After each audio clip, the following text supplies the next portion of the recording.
যারা ওই অ্যাপে অলরেডি যুক্ত হয়ে গেছো তারা একটু কমেন্ট করে জানিয়ে দাও যে সাউন্ড ক্লিয়ার আছে কিনা এবং তোমরা স্ক্রিন ঠিকঠাক মতো দেখতে পাচ্ছ কিনা। দাদা আজকে কি জড়তার ভ্রামক পড়াবেন? না, আজকে কৌণিক গতি পড়াবো। কৌণিক গতি শুরু করব।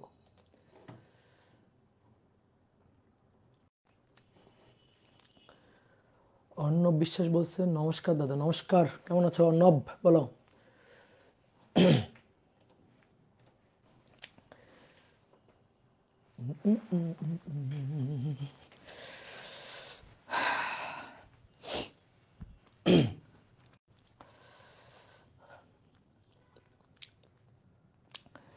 ডিয়ার স্টুডেন্ট, সবাইকে শুভেচ্ছা জানাচ্ছি আজকের ক্লাসে। আজকে আমরা নিউটনিয়ান বলবিদ্যা অধ্যায়ের 14 নম্বর ক্লাস করব।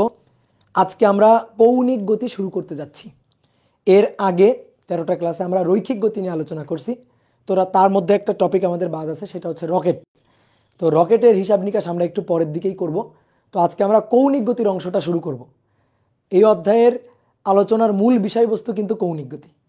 তো আমরা সেই কৌণিক গতির অংশটা আজকে শুরু করতে যাচ্ছি। বিশেষ করে সৃজনশীল প্রশ্নের জন্য, বোর্ড পরীক্ষার জন্য সবচেয়ে গুরুত্বপূর্ণ অংশ হচ্ছে কৌণিক অংশ, আর অ্যাডমিশন টেস্টের জন্য সবচেয়ে গুরুত্বপূর্ণ অংশ হচ্ছে রৈখিক অংশ।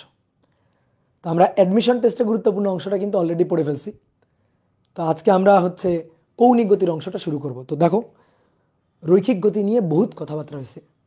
লিনিয়ার মোশন, তোমরা রৈখিক গতির একটা অধ্যায় অলরেডি পড়ে আসছো, গতিবিদ্যা অধ্যায়। তো ওখানে কৌণিক গতি নিয়ে তোমরা হালকা পাতলা আলোচনা করছো। তো এই অধ্যায়ে আমরা কৌণিক গতি নিয়ে আরেকটু আলোচনা করব, এবং এই কৌণিক গতি থেকে তারপরে জড়তার ভ্রামক, টর্ক, কৌণিক ভরবেগ, কেন্দ্রমুখী বল, কেন্দ্রমুখী ত্বরণ, বিভিন্ন অনেক টপিক আছে, সেইগুলো আমরা আলোচনা করব। তো চলো আমরা শুরু করে দিই। তাহলে সুন্দর করে একটু হেডিং লিখে ফেলো, কৌণিক গতি বা বৃত্তাকার গতি, সার্কুলার মোশন। কৌণিক গতি বা বৃত্তাকার গতি, অ্যাঙ্গুলার মোশন বা সার্কুলার মোশন। ধরো কোনো একটা কণা বা কোনো একটা পার্টিকেল, সে একটা বৃত্তাকার পথে ঘুরছে, একটা বৃত্তাকার পথে ঘুরছে অথবা একটা বৃত্ত চাপের পথে যাচ্ছে। পুরো বৃত্ত না হলেও চলবে, অর্থাৎ একটা বৃত্তাকার চাপ হলেও হবে। তো মনে করো কোনো একটা কণা, সেই কণাটা এই পয়েন্ট থেকে, ধরো এটা এ পয়েন্ট, এই পয়েন্ট থেকে কণাটা বি পয়েন্টে আসছে। এ পয়েন্ট থেকে বি পয়েন্টে আসতে তার সময় লাগছে ডেলটি সময়। ডেলটি সময় এ থেকে বিতে আসছে। তাহলে এ থেকে এভাবে ঘুরে বিতে গেছে, বিতে গেছে। এবার এই যে সার্কেলটা, এই সার্কেলের সেন্টারে দাঁড়ানো আছো তুমি। তুমি ধরো পর্যবেক্ষক, তাহলে তুমি কোত্থেকে পর্যবেক্ষণ করতেছো? সেন্টার থেকে। তাহলে তোমার সাপেক্ষে যদি আমি এই পার্টিকেলের গতিটা চিন্তা করি, তাহলে তুমি কি দেখবে? তোমার কাছে কেন্দ্রের সাপেক্ষে, কেন্দ্রের অবজারভার সাপেক্ষে তোমার কাছে কি মনে হবে?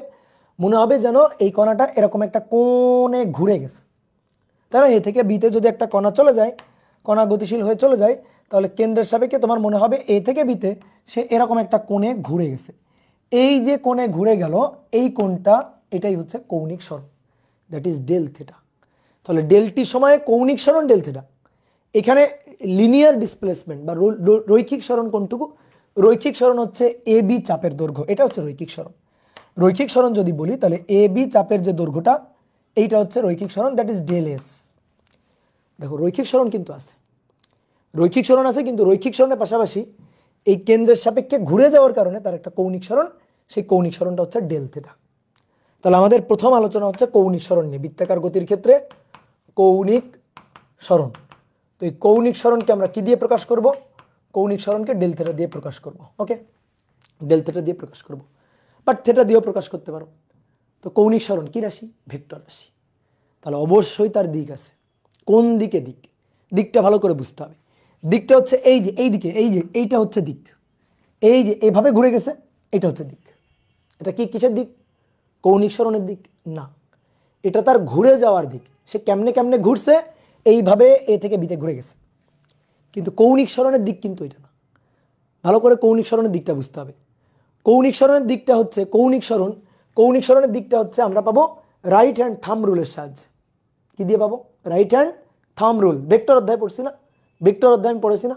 ক্রস গুণে রাইট হ্যান্ড থাম রুল পড়েছি না? সেরকম এ থেকে যদি বিতে যাই, ডান হাত, তাহলে ডান হাতটাকে এ থেকে বি এর দিকে তুমি ঘোরাও, এ থেকে বি এর দিকে ঘোরাও, তাহলে ডান হাতটাকে এ থেকে বি এর দিকে ঘোরালে, পার্টিকেলটা যেভাবে ঘুরে গেছে সেভাবে ঘোরালে বৃদ্ধাঙ্গুলি যেদিকে যাবে, বৃদ্ধাঙ্গুলি এই বোর্ডের তলের উপরের দিকে, মানে তোমাদের দিকে, এ থেকে বিতে ঘুরে গেলে বৃদ্ধাঙ্গুলি বোর্ডের তলের উপরের দিকে, তাহলে এটাই হচ্ছে কৌণিক সরণের ডিরেকশন।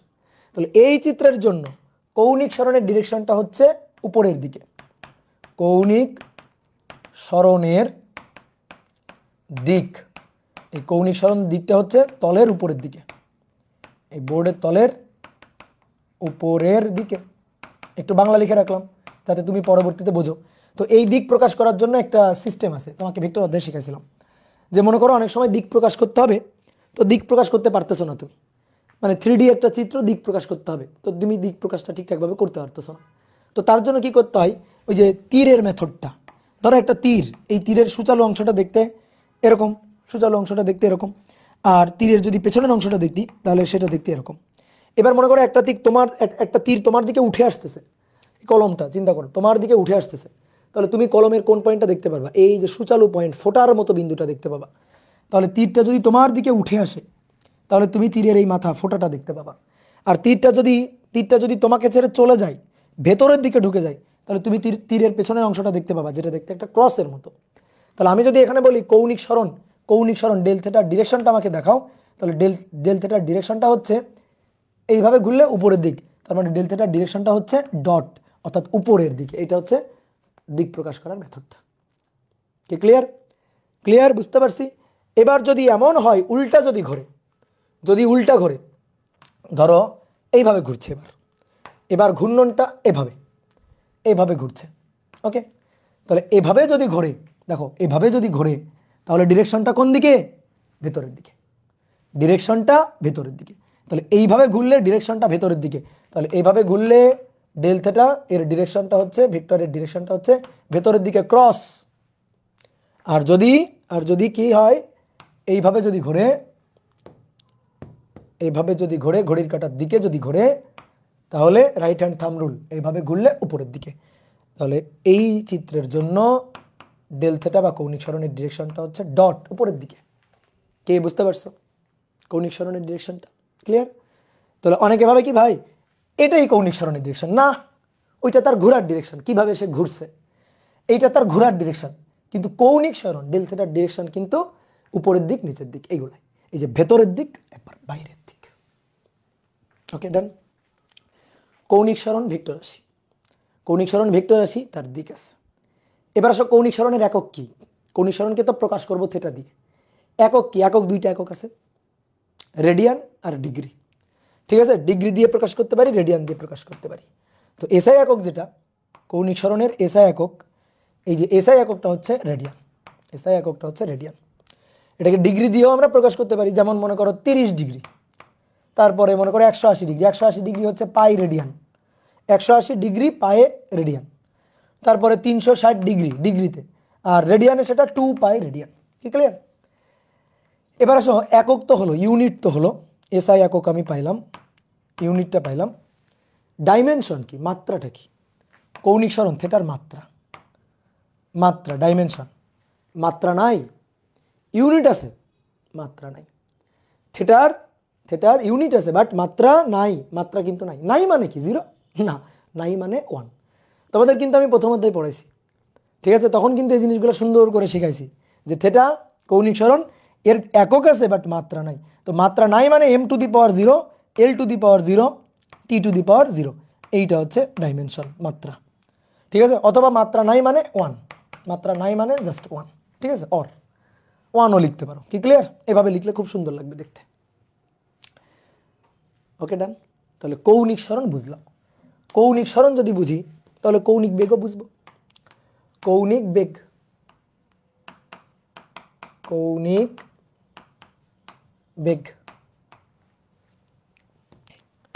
অ্যাঙ্গুলার ভেলোসিটি, কৌণিক বেগ, একে প্রকাশ করা হয় কি দিয়ে? ওমেগা দিয়ে। কি দিয়ে প্রকাশ করব? ওমেগা দিয়ে প্রকাশ করব। ওমেগা হচ্ছে ডাব্লিউ এর মাথাটা একটু বাঁকাই দিবা, ডাব্লিউ এর মাথাটা একটু বাঁকাই দিলে সেটা হয়ে যাবে, ডাব্লিউ এর মাথাটা একটু এভাবে বাঁকাই দিবা, বাঁকাই দিলে সেটা হয়ে যাবে ওমেগা। ঠিক ক্লিয়ার? এইবার আসো বোর্ডে তাকাও। তুমি রৈখিক বেগ তো জানো, বলো তো রৈখিক বেগ কয় ধরনের হয়? দুই ধরনের।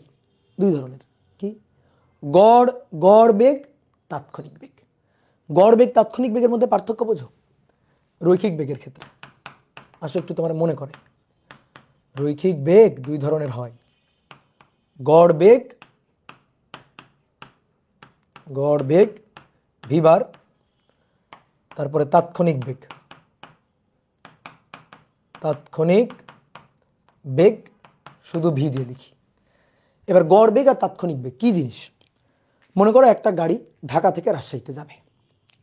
এবার ঢাকা থেকে রাজশাহীতে মনে করো একটা সরল রৈখিক রাস্তা আছে। তো একটা গাড়ি ঢাকা থেকে রাজশাহীতে যাবে, সরল রৈখিক রাস্তা, কিন্তু আঁকাবাঁকা রাস্তা না, কিন্তু সরল রৈখিক রাস্তায় সরল রৈখিক পথে চলতেছে। তাহলে এখানে কোনো দ্রুতির কাহিনী নেই, এখানে বেগের কাহিনী। তাহলে মনে করো একটা গাড়ি চলতেছে, সবসময় কিন্তু সেই গাড়িটা সেম বেগ নিয়ে চলবে এমন নাও হইতে পারে।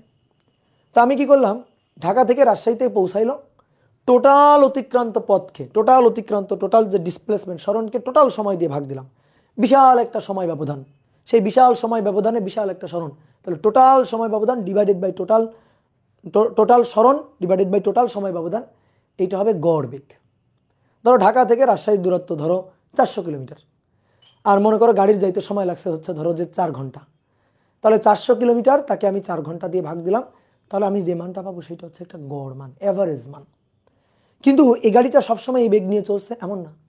গাড়ি মনে করো যে যখন জ্যামের মধ্যে ছিল তখন গাড়ি কিছুক্ষণ থেমেছিল বা আস্তে আস্তে চলছে। যখন ফুড ভিলেজে ছিল, রাস্তার মাঝখানে যে ফুড ভিলেজ খাবার যে বিরতি দেয়, সেই বিরতি দেওয়ার সময় গাড়ি কিন্তু থেমেছিল। তাহলে সবসময় কিন্তু গাড়ি ওই একই ভেলোসিটিতে চলেনি। তাহলে আমরা যেটা বের করছি টোটাল দূরত্বকে, টোটাল সরণকে টোটাল সময় দিয়ে ভাগ দিয়ে, সেটা হচ্ছে গড়। কিন্তু আমি চাই তাৎক্ষণিক, একেবারে ইনস্ট্যান্ট কোনো একটা পয়েন্টের চাই। ধরো গাড়ি চলা শুরু করার ঠিক 10 মিনিটের মাথায় আমি বেগটা চাই।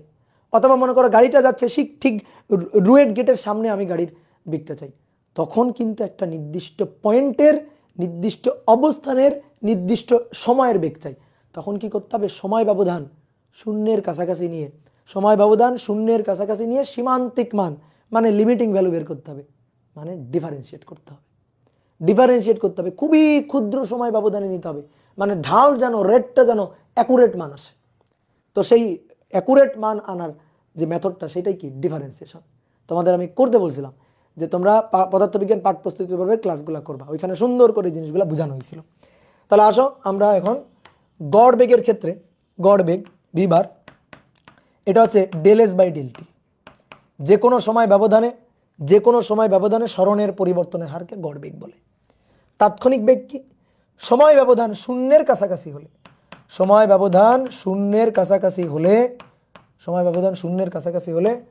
গড় বেগের সীমান্তিক মানকে, তাহলে del S divided by del T, সময় ব্যবধান শূন্যের কাছাকাছি, limit del T tends to 0। তাহলে এই যে এটা হবে হচ্ছে কার, গড় বেগের, তাহলে মানে ভি বার। তো এই ভি বার মানে কি, ডেল এস বাই ডেল টি। তাহলে যখন limit del T tends to 0 হবে তখন ডেল হয়ে যাবে ডি। তাহলে অতএব ভি ইকুয়াল টু হবে ডি ডিটি অফ এস, বুঝলা, ডি ডিটি অফ এস। তাহলে এটা হচ্ছে গড় বেগ, তাৎক্ষণিক বেগ। কৌণিক গতির ক্ষেত্রে ব্যাপারটা ঠিক তাই। এবার কৌণিক গতি, তাহলে কৌণিক গতির জন্য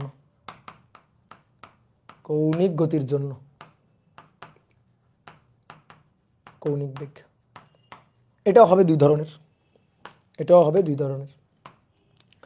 একটা হচ্ছে গড় কৌণিক বেগ,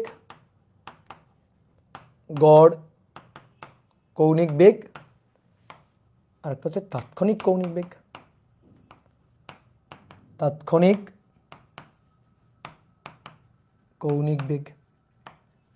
তাহলে গড় কৌণিক বেগ, কৌণিক বেগ কি, ওমেগা, গড় এভারেজ, ঠিক আছে, ওমেগা এভারেজ।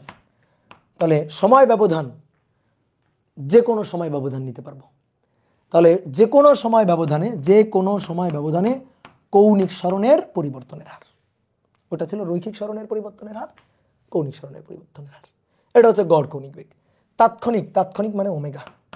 সময় ব্যবধান শূন্যের কাছাকাছি হলে, সময় ব্যবধান ডেল টি টেন্ডস টু 0, সময় ব্যবধান শূন্যের খুবই কাছাকাছি, একেবারে তাৎক্ষণিক ইনস্ট্যান্ট মান চাই, তাহলে তখন গড় গড় কৌণিক বেগের সীমান্তিক মানকে, তাহলে ভাইয়া limit del T tends to 0 omega bar মানে del theta by del t, del theta divided by del টি। তাহলে যখন limit del T tends to 0 হবে তখন ডেল হয়ে যাবে ডি মানে ডিফারেন্সিয়েশন। তাহলে থেটাকে টাইম টি এর সাপেক্ষে, থেটার ফাংশনকে টাইম টি এর সাপেক্ষে ডিফারেন্সিয়েট করব, ডিফারেন্সিয়েট করলে আমি ওমেগাটা পাবো, ডিফারেন্সিয়েট করলে আমি ওমেগাটা পাবো। তাহলে এটা হচ্ছে ইনস্ট্যান্ট, ঠিক আছে, এটাকে বলা হয় ইনস্ট্যান্ট, ওমেগা ইনস্ট্যান্ট। তাহলে এই হচ্ছে আমাদের সূত্র, কাঙ্ক্ষিত সূত্র। বুঝতে পেরেছি? তাহলে কৌণিক বেগ বুঝলাম। তুমি যদি বেগ পারো তাহলে ত্বরণ পারবা। তাহলে ঠিক একইভাবে ত্বরণ, কৌণিক ত্বরণ, কৌণিক ত্বরণের হিসাব, কৌণিক ত্বরণকে আলফা দিয়ে প্রকাশ করে, কৌণিক ত্বরণকে প্রকাশ করা হয় কি দিয়ে? আলফা দিয়ে। কৌণিক বেগের পরিবর্তনের হার হচ্ছে কৌণিক ত্বরণ। তা আমরা রৈখিক ত্বরণ কেমনে হিসাব করতাম? দেখো, শুধু ত্বরণ বললে কিন্তু আমরা রৈখিক ত্বরণ বুঝবো, শুধু বেগ বললে রৈখিক বেগ বুঝবো, শুধু সরণ বললে রৈখিক সরণটাই বুঝবো। তো রৈখিক ত্বরণ দুই ধরনের ছিল, গড় তাৎক্ষণিক, গড় রৈখিক ত্বরণ, আর একটা তাৎক্ষণিক রৈখিক ত্বরণ, তাৎক্ষণিক রৈখিক ত্বরণ। তাহলে দেখো তো, চট করে লিখে ফেলি গড়, তাহলে গড় হচ্ছে এ বার, রৈখিক ত্বরণ এ। তাহলে যে কোনো সময় ব্যবধানে সরণে, যে কোনো সময় ব্যবধানে বেগের পরিবর্তনের হার, রৈখিক বেগের পরিবর্তনের হার, ঠিক আছে। এটা সময় ব্যবধান শূন্যের কাছাকাছি নিলে, সময় ব্যবধান শূন্যের কাছাকাছি নিলে limit del T tends to 0 কার মান? গড় কৌণিক, গড় রৈখিক ত্বরণের সীমান্তিক মানকে। তাহলে এ বার, তাহলে limit del T tends to 0, a bar মানে del v by del t, del v by del t. এবার limit del T tends to 0 হলে del v by del t হয়ে যাবে ডি ডিটি অফ ভি। সময়ের সাপেক্ষে বেগকে, রৈখিক বেগকে, রৈখিক বেগের ফাংশনকে যদি তুমি সময়ের সাপেক্ষে ডিফারেন্সিয়েট করো তাহলে তুমি রৈখিক ত্বরণ পেয়ে যাবা। কোন রৈখিক ত্বরণ? তাৎক্ষণিক। সেম ব্যাপারটা এখানে, শুধু কি হবে? ভি এর জায়গায় হবে ওমেগা, এ এর জায়গায় হবে আলফা, আর কিচ্ছু না। ভি এর জায়গায় ওমেগা, এর জায়গায় হবে আলফা। তাহলে কৌণিক ত্বরণ, তো কৌণিক ত্বরণ আলফা, গড় কৌণিক ত্বরণ এবং তাৎক্ষণিক কৌণিক ত্বরণ, তাৎক্ষণিক কৌণিক ত্বরণ। তো গড় কৌণিক ত্বরণ, গড় আলফা বার, তাহলে আলফা বার হবে del omega by del T. যে কোনো সময় ব্যবধানে কৌণিক বেগের পরিবর্তনের হার, ওমেগার পরিবর্তনের হার। সময় ব্যবধান শূন্যের কাছাকাছি নিলে একেবারে ইনস্ট্যান্ট মান পাবো, ডিফারেন্সিয়েশন করতে হবে, সহজ কথা। তাহলে আলফা ইকুয়াল টু তাৎক্ষণিকটা, ইনস্ট্যান্টটা হবে limit del T tends to 0 del omega by del টি। তাহলে অতএব alpha equal to D DT of omega. শেষ। ক্লিয়ার? বুঝতে পেরেছ? বলো, কমেন্ট করো বুঝতে পেরেছ কিনা। খুবই সহজ, এস ভি এ, তাহলে থেটা ওমেগা আলফা, এই তো কাহিনী। যে রৈখিক পারে সে কৌণিক পারবে, তার পারতে হবে, কেন পারবে না? ওকে, এইবার আমরা শোনো এই রৈখিক আর কৌণিকগুলোর মধ্যে সম্পর্ক দেখব। কোন বস্তু যদি সরল রৈখিক পথে চলে, সরল রৈখিক পথে চলতেছে মানে কোনো কৌণিক গতি তার নেই, তাহলে তার কোনো কৌণিক সরণও থাকবে না, কৌণিক ত্বরণও থাকবে না, কৌণিক বেগও থাকবে না। রৈখিক গতির ক্ষেত্রে কৌণিক কিছুই থাকে না, রৈখিক গতির ক্ষেত্রে কৌণিক কোনোটাই থাকবে না। বাট যদি বস্তু বৃত্তাকার পথে ঘুরতে থাকে, অর্থাৎ কৌণিক গতি বা বৃত্তাকার গতি হয়, তাহলে বৃত্তাকার বা কৌণিক গতির প্রপার্টিসগুলো তো থাকবেই, আর রৈখিক গতিগুলা ফ্রি। বুঝতে পারছো? রৈখিক গতিগুলা কি হবে? ফ্রি হবে। কোনো বস্তু যদি বৃত্তাকার পথে ঘুরতে থাকে তাহলে তার, বৃত্তাকার পথে ঘুরতে থাকলে তাহলে তার কৌণিক গতির প্রপার্টিসগুলা, কৌণিক সরণ, কৌণিক ত্বরণ, কৌণিক বেগ, এগুলো তো থাকবেই, রৈখিকগুলা ফ্রি থাকবে, রৈখিকগুলাও থাকবে। বুঝতে পারছো? ওকে, এইবার আসো আমরা দেখি একটা একটা করে। তাহলে সুন্দর করে প্রথমে লিখে ফেলো কৌণিক সরণ ও রৈখিক সরণের সম্পর্ক। কৌণিক সরণ ও রৈখিক সরণের সম্পর্ক। রৈখিক সরণের সম্পর্ক, কৌণিক সরণের সাথে রৈখিক সরণের কি সম্পর্ক দেখি তো।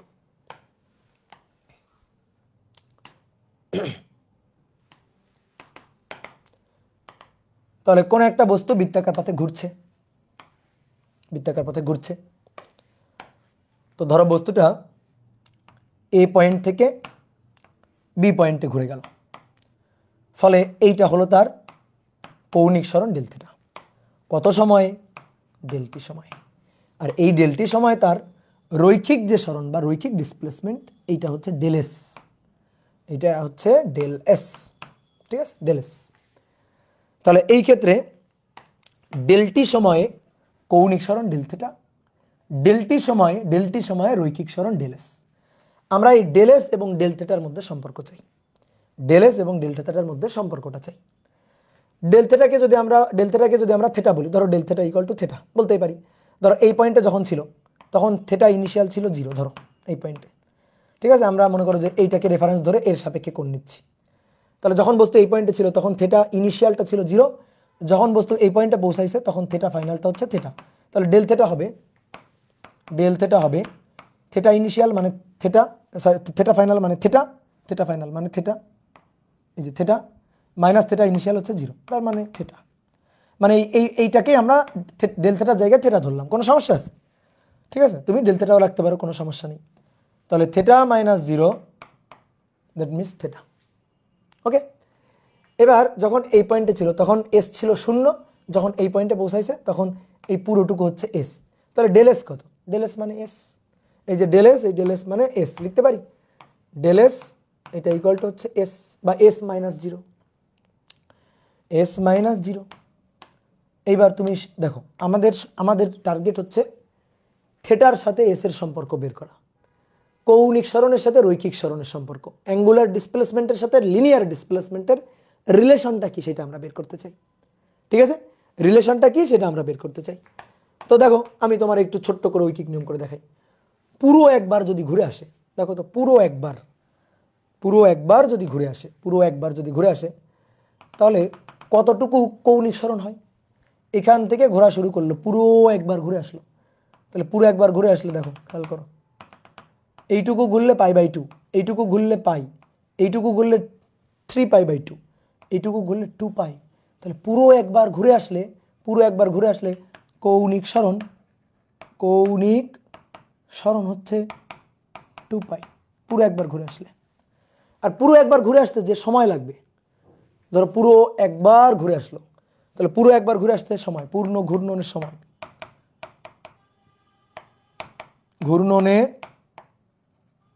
সময়, এই সময়টা হচ্ছে টি। পুরো একবার যদি ঘুরে আসে রৈখিক সরণ,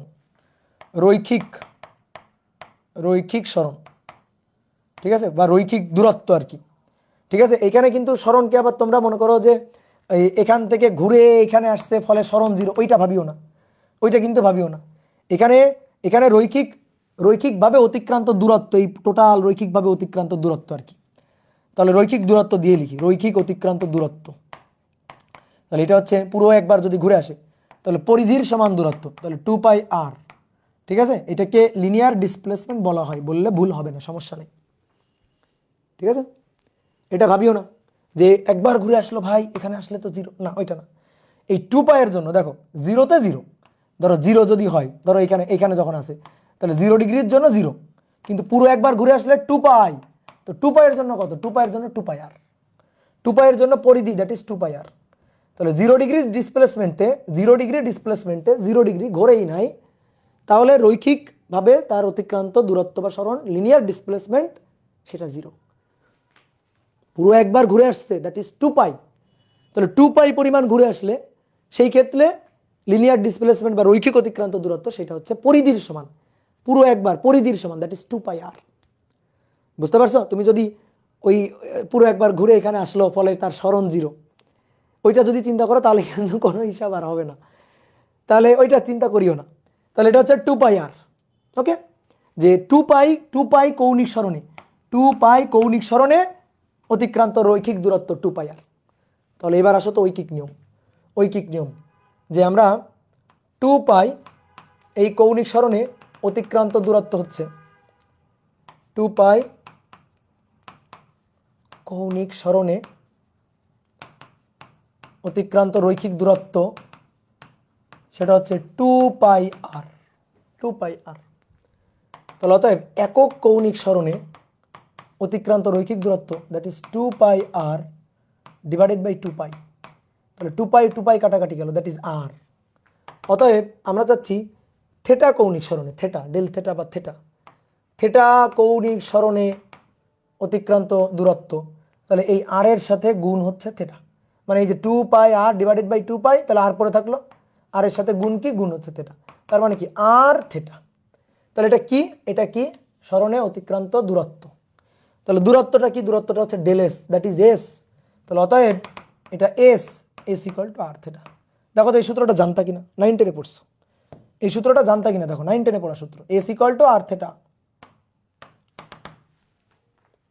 তাই না? তাহলে বৃত্তচাপের দৈর্ঘ্য ডেল s বাই s, বৃত্তচাপের দৈর্ঘ্য ডেল s বাই s, সেটা হবে r ইন্টু থেটা বা ডেল থেটা।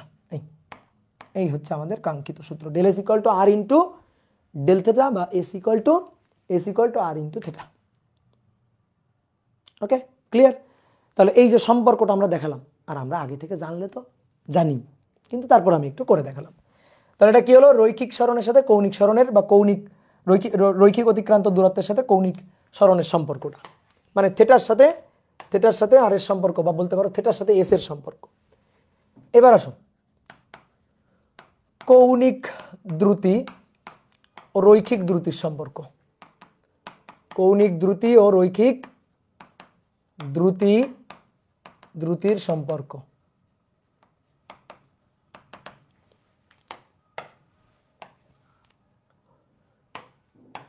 এবার একটু আগে আমরা কি পাইলাম, একটু আগে আমরা পাইলাম s equal to r theta, পাইলাম না একটু আগে, s equal to r theta. তাহলে এবার আমরা কি চাই, আমরা চাই v এর সাথে ওমেগার সম্পর্ক, v আর ওমেগা এদের মধ্যে রিলেশনটা চাই। তাহলে v আর ওমেগা, একটা কাজ করো তো, s equal to r theta দুই পাশে ডিফারেন্সিয়েট করে দাও তো, দাও দুই পাশে ডিফারেন্সিয়েট করে দাও, কার সাপেক্ষে, সময়ের সাপেক্ষে। তাহলে ddt of s ddt of r theta, কোন একটা বস্তু বৃত্তাকার পথে ঘুরছে, বৃত্তাকার পথে ব্যাসার্ধ হচ্ছে r। আচ্ছা, বৃত্তাকার পথে ঘুরতে ঘুরতে তার ব্যাসার্ধ কমবে না বাড়বে, ভাবিয়া বলো। বৃত্তাকার পথে ঘুরছে, তাহলে ব্যাসার্ধ r কনস্ট্যান্ট, r এর পরিবর্তন হবে না। তাহলে ddt অফ s রৈখিক সরণের পরিবর্তনের হার, তো রৈখিক বেগ। এবার এখানে আছে r থেটা, যে ধ্রুবক, আর তো ধ্রুবক, সে তো সসম্মানে বাইরে চলে যাবে, তাহলে ভেতরে পড়ে থাকবে ddt অফ থেটা। তাহলে ddt অফ থেটা কৌণিক সরণের পরিবর্তনের হার, তো কৌণিক বেগ। তাহলে অতএব এটা হচ্ছে v ইকুয়াল টু, এটা r এটা ওমেগা, ঠিক আছে, v equal to r omega বা v equal to omega r, v equal to omega r, সেই বিখ্যাত সূত্র v equal to omega r। এটা আরো একটা ভাবে সুন্দর করে প্রমাণ করা যায়, ঠিক আছে, আর একটা ভাবে প্রমাণ করা যায়। ধরো কোনো একটা বস্তু পুরো একবার বৃত্তাকার পথে ঘুরে আসছে, তাহলে পূর্ণ ঘূর্ণনে, একটু আগে আমরা লিখছি কিন্তু, পূর্ণ ঘূর্ণনে রৈখিক সরণ ডেল এস হচ্ছে, এই যে ডেল এস এটা হচ্ছে 2πr, ডেল এস এটা 2πr, ঠিক আছে, ডেল এস বা এস এটা হচ্ছে 2πr। পুরো একবার ঘুরে আসতে যে সময়টা লাগে সেই ডেল টিটা হচ্ছে বড় হাতের টি, মানে পর্যায়কাল। পুরো একবার ঘুরে আসলে যে ডেল থেটাটা হয়, সেই ডেল থেটাটা হচ্ছে 2π। তাহলে দেখো তো আমরা এটা লিখতে পারি কিনা, v ইকুয়াল টু, এটা কি, v রৈখিক এটা রৈখিক বেগ, এটা রৈখিক বেগ বা রৈখিক দ্রুতি আর কি। তাহলে উপরে হচ্ছে রৈখিক অতিক্রান্ত দূরত্ব, রৈখিক অতিক্রান্ত দূরত্ব ডিভাইডেড বাই সময়, ডিভাইডেড বাই সময়।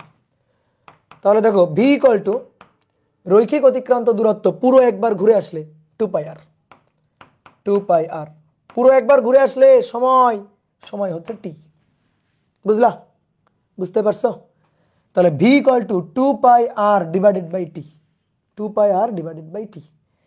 এবার দেখো 2π/t আছে, এই 2π/t এটা মানে ওমেগা। কেমনে ওমেগা? দেখো কৌণিক, কৌণিক বেগ ওমেগা, তাহলে ওমেগা হচ্ছে কৌণিক সরণ, del theta divided by del T. তো ডেল থেটা পুরো একবার ঘুরে আসে, ডেল থেটা 2π, পুরো একবার ঘুরে আসলে ডেল টি বড় হাতের টি পর্যায়কাল, তাহলে 2π/t দ্যাট মিনস ওমেগা। তাহলে এখানে দেখো 2π/t আছে, ইয়েস ওমেগা। তাহলে তা v equal to 2π/t that is omega into r. কোন পথে যাবা? যে পথে যাবা সেই পথে এরে পাবা, যে পথে যাও না কেন সেই পথেই এ হাজির হয়ে যাবে। বুঝলা?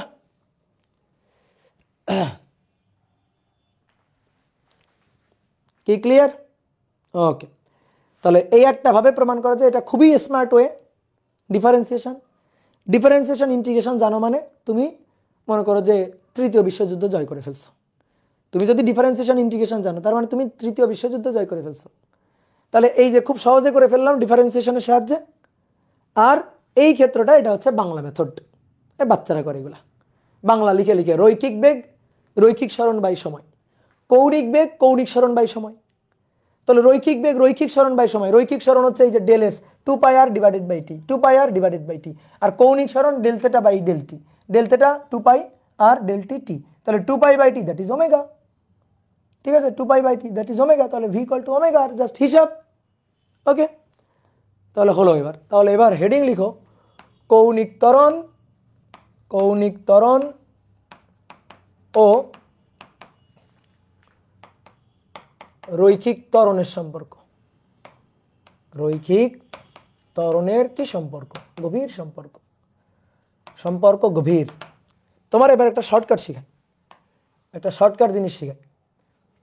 কৌণিক জিনিসটার সাথে, কৌণিক জিনিসটার সাথে যদি আর গুণ দেওয়া হয়, মানে বৃত্তপথের ব্যাসার্ধ আর কি, বৃত্তপথের ব্যাসার্ধ, এটারে বলা হয় রেডিয়াস ভেক্টর। রেডিয়াস ভেক্টরের মান আর, এটা যদি আমরা গুণ দিই কার সাথে? কৌণিক জিনিসটার সাথে, তাহলে আমি রৈখিক জিনিসটা পাই। বিশ্বাস হয় না? থেটার সাথে, থেটার সাথে আর গুণ দিলে এস পাই, S equal to R theta. তাহলে কৌণিকের সাথে আর গুণ দিলে রৈখিক সরণ পাওয়া যায়। ঠিক একইভাবে ওমেগা, ওমেগার সাথে আর গুণ দাও ভি পাবা, ভি ইকুয়াল টু ওমেগার। তাহলে ঠিক একইভাবে আমার দরকার এ, তাহলে আলফার সাথে আর গুণ দাও, a equal to r alpha, a equal to r alpha. দেখি তো হয় কিনা, সত্যি কথা কিনা, a equal to r alpha হয় কিনা, দেখি দেখি দেখি দেখি। তাহলে আমরা এবার একটু আগে আমরা জানলাম যে ভি ইকুয়াল টু ওমেগা আর, জানলাম একটু আগে। তাহলে দুই পাশে ডিফারেন্সিয়েট করে ফেলি তো দেখি, সময়ের সাপেক্ষে ডি ডিটি অফ বেগ ভি আর D DT of omega R. Same কথা এখন আবার প্রযোজ্য। কোনো বস্তু যদি বৃত্তাকার পথে ঘুরছে তো আর কিন্তু তার কনস্ট্যান্ট আছে, এই যে আর, এটা কিন্তু ভাই কনস্ট্যান্ট রেখে ঘোরে, তাই না? একটা বস্তু আর কনস্ট্যান্ট রেখেই কিন্তু ঘুরছে। তাহলে তাহলে আসো ডিডিটি অফ ভি রৈখিক বেগের পরিবর্তনের হার, রৈখিক ত্বরণ। আর গেল বাইরে, ডি ওমেগা ডিটি কৌণিক বেগের পরিবর্তনের হার, কৌণিক ত্বরণ, a equal to r alpha. বুঝলা?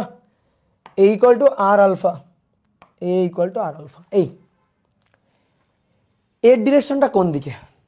এই যে এ, এর ডিরেকশনটা কোন দিকে?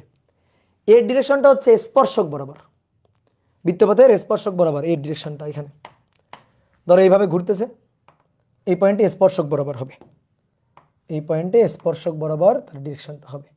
এটা হচ্ছে এটি, ট্যানজেনশিয়াল এক্সেলারেশন। স্পর্শক বরাবর তো, তাই এটা হচ্ছে ট্যানজেনশিয়াল এক্সেলারেশন। তাহলে এখানে ছোট্ট করে একটু প্রমাণ তো করছো, তাহলে প্রমাণ করার পরে এবার লিখবা এটা আসলে এটি, tangential acceleration, that is R alpha. ঠিক আছে, আর আলফা। ঠিক আছে, শুধু এ দিয়ে লিখলাম না কেন? কারণ তো অবশ্যই একটু আছে, পরে বলবো। ঠিক আছে, কারণ তো অবশ্যই একটু আছে, কেন শুধু এ দিয়ে লিখলাম না, কেন এটি দিয়ে লিখলাম, তো তার কারণ পরে ব্যাখ্যা করব। কোনো বস্তু যদি বৃত্তাকার পথে ঘোরে, অনেকগুলো ত্বরণ থাকে তার, একটা দুইটা ত্বরণ না, অনেকগুলো ত্বরণ থাকে। কোনো বস্তু যদি রৈখিক ভাবে চলে, রৈখিকভাবে সরল রৈখিক পথে চলে, তাহলে তো ত্বরণ থাকে একটাই, জাস্ট এ। কিন্তু বৃত্তাকার পথে ঘুরলে ত্বরণের শেষ নাই, 4-4টা ত্বরণ থাকে, 4-4টা ত্বরণ, বুঝলা? তো দেখবো আমরা সেই 4-4টা কি ত্বরণ সেটা আমরা দেখবো। তো আপাতত লিখে রাখো এটি। তারপর কেন সে স্পর্শক বরাবর, কেন স্পর্শক বরাবর, কেন এটি, কেন তার নাম ট্যানজেনশিয়াল অ্যাক্সিলারেশন বা স্পর্শকীয় ত্বরণ। ঠিক আছে, কি নাম এর বাংলা নাম কি? স্পর্শকীয় ত্বরণ। সেই জিনিসগুলো আমরা আলোচনা করব আস্তে আস্তে। স্পর্শকীয় ত্বরণ, বৃত্তাকার পথে বস্তু ঘুরলে ত্বরণ থাকে 4-4টা ত্বরণ। তাহলে মোটামুটি আমরা সূত্রগুলা পাইলাম। তাহলে রৈখিক সরণ তার সাথে কৌণিক সরণের সম্পর্ক, রৈখিক বেগ তার সাথে কৌণিক বেগের সম্পর্ক, রৈখিক ত্বরণ তার সাথে কৌণিক ত্বরণের সম্পর্ক, সম্পর্কগুলো আমাদের মোটামুটি হাতে চলে আসছে। ওকে, ক্লিয়ার? তাহলে চলো এবার দেখি আমরা দুই একটা ম্যাথ প্রবলেম সলভ করতে পারি কিনা, দুই একটা ম্যাথ প্রবলেম সলভ করতে পারি কিনা। চলো, বলা হচ্ছে 1 নম্বর, বৃত্তাকার পথে ঘূর্ণনরত একটি বস্তুর, বৃত্তাকার পথে ঘূর্ণনরত একটি বস্তুর কৌণিক সরণ, থিটা ইকুয়াল টু টি square plus 2, theta equal two টি স্কয়ার প্লাস 2 এত। তাহলে অতএব, আচ্ছা সরি অতএব না, তাহলে 1 নম্বর কোশ্চেন যে শুরু মানে টি ইকুয়াল টু 0 আর কি, শুরু থেকে 2 সেকেন্ডে গড় বেগ নির্ণয় করো, গড় কৌণিক বেগ নির্ণয় করো, গড় কৌণিক বেগ নির্ণয় করো। আর 2 নম্বর হচ্ছে 3 সেকেন্ডে কৌণিক বেগ নির্ণয় করো। যদি শুধু বলে কৌণিক বেগ তার মানে তাৎক্ষণিক মান, একেবারে ইনস্ট্যান্ট মান। একটা বস্তু ধরো বৃত্তাকার পথে ঘুরছে, তো বৃত্তাকার পথে যে বস্তুটা ঘুরছে তার কৌণিক সরণ থিটা, তার ফাংশনটা দেওয়া আছে টি স্কয়ার প্লাস 2, এটা দেওয়া আছে। ঠিক আছে, তাহলে এখান থেকে আমাদের বের করতে হবে আসো 1 নম্বর বলা হচ্ছে শুরু থেকে 2 সেকেন্ডে গড়, তাহলে গড় কৌণিক বেগ ওমেগা বার, তাহলে del theta divided by del টি, তাহলে ডেল থিটা হচ্ছে theta 2 minus theta 1 divided by del T হচ্ছে t2 minus t1, del theta divided by del T মান বসায় দাও। তাহলে শুরু থেকে মানে টি ইনিশিয়াল বা t1 হবে শুরু t0 জন্য, t ইকুয়াল টু 0 জন্য, আর শুরু থেকে কয় সেকেন্ড? 2 সেকেন্ড, তাহলে টি ফাইনাল সেটা হচ্ছে 2 সেকেন্ড, তার জন্য আমরা পাবো থিটা 2 t2। তাহলে নিচে আগে একটু মান বসাই তো, t2 2, t1 0, শুরু বলছে। তাহলে আমি একবার টি এর মানটা 2 এখানে বসাই দিয়ে থিটাটা বসাবো থিটা 2, তাহলে 2 স্কয়ার প্লাস 2 মাইনাস এবার থিটা 1, তো আমি টি এর মানটা এখানে 0 বসাবো, 0 বসায় থিটাটা পাবো, তাহলে 0 বসায় দেখি 0 স্কয়ার প্লাস 2, তাহলে এইটা আর এটা কাটাকাটি, এই যে মাইনাস এটা কাটাকাটি, তাহলে উপরে 2 দুগুণে 4 ভাগ 2, তো 4 ভাগ 2 কত? 2, তাহলে 2 রেডিয়ান পার সেকেন্ড। ঠিক আছে, ওকে। 2 নম্বর কি বলছে? 2 নম্বর বলছে তাৎক্ষণিক বের করো, 3 সেকেন্ডে কৌণিক বেগ, শুধু কৌণিক বেগ বললে তাৎক্ষণিক, তাহলে তাৎক্ষণিক হচ্ছে ওমেগা, তো ডিডিটি অফ থিটা, তাহলে ডিডিটি অফ থিটা হচ্ছে টি স্কয়ার প্লাস 2, তাহলে টি স্কয়ার হচ্ছে 2t প্লাস 0, তাহলে অতএব ওমেগা এট কত সেকেন্ড? 3 সেকেন্ড, ওমেগা এট 3 সেকেন্ড, তাহলে 2 ইন্টু 3, 3 দুগুণে 6, তাহলে 6 radian per second, 6 radian per second. কথা বুঝছো? ক্লিয়ার? ওকে, ডান। তাহলে দেখো গড়ের মান আর তাৎক্ষণিক মানের জন্য দেখো আকাশ পাতাল তফাৎ। ঠিক আছে, বলো তো এটা কেমন গতি? সমকৌণিক বেগ নাকি সমকৌণিক ত্বরণ? বলো তো কেমন গতি? বলো বলো কেমন গতি?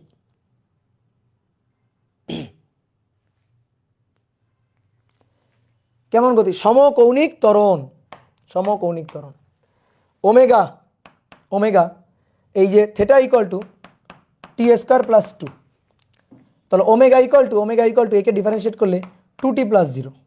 তাহলে দেখো ওমেগার এখানে কিন্তু টি আছে, তাহলে ওমেগার মানটা টি এর উপর নির্ভর করে, তাহলে এটা কিন্তু সমকৌণিক বেগ না। যদি এমন হইতো ওমেগা সমান সমান 2 আসতো, ফিক্সড মান, কনস্ট্যান্ট মান, তাহলে সমকৌণিক বেগ হইতো। এবার এখান থেকে বের করবো আলফা, তাহলে আলফা মানে এটাকে আরেকবার ডিফারেন্সিয়েট করা, তাহলে আরেকবার যদি ডিফারেন্সিয়েট করি, এটাকে যদি আরেকবার ডিফারেন্সিয়েট, তাহলে 2, তাহলে এই যে 2 কনস্ট্যান্ট, তাহলে এটা সমকৌণিক ত্বরণ। প্লাস মান আসছে, মাইনাস না, প্লাস, তাহলে ত্বরণ, সমকৌণিক ত্বরণ। বুঝলাম? এই ম্যাথের উল্টা কেসটা কি? তোমার থেটার ফাংশন দেওয়া আছে, বলছে নাও বেগ বের করো। বেগ দেওয়া থাকলে থেটা বের করতে পারত না? বেগ দেওয়া থাকলে থেটা বের করতে পারতা কিভাবে? ভাইয়া বুঝি নাই। কি বুঝো নাই? থেটা হচ্ছে এইটা, তাহলে ওমেগা কেমনে পাবো? 2t, ডিফারেন্সিয়েট করো, ডিফারেন্সিয়েশন করো, ডিফারেন্সিয়েশন ইন্টিগ্রেশন না করে নিউটনিয়ান বলবিদ্যার ক্লাস করা যাবে না, ঠিক আছে? গুণা হবে। মনে করো লিখতে থাকবে, তোমার ওই যে কাদের ফেরেশতারা লিখতে থাকবে যে গুণা হচ্ছে। ডিফারেন্সিয়েশন ইন্টিগ্রেশনের ক্লাস ছাড়া কোনোভাবে এগুলো করা যাবে না।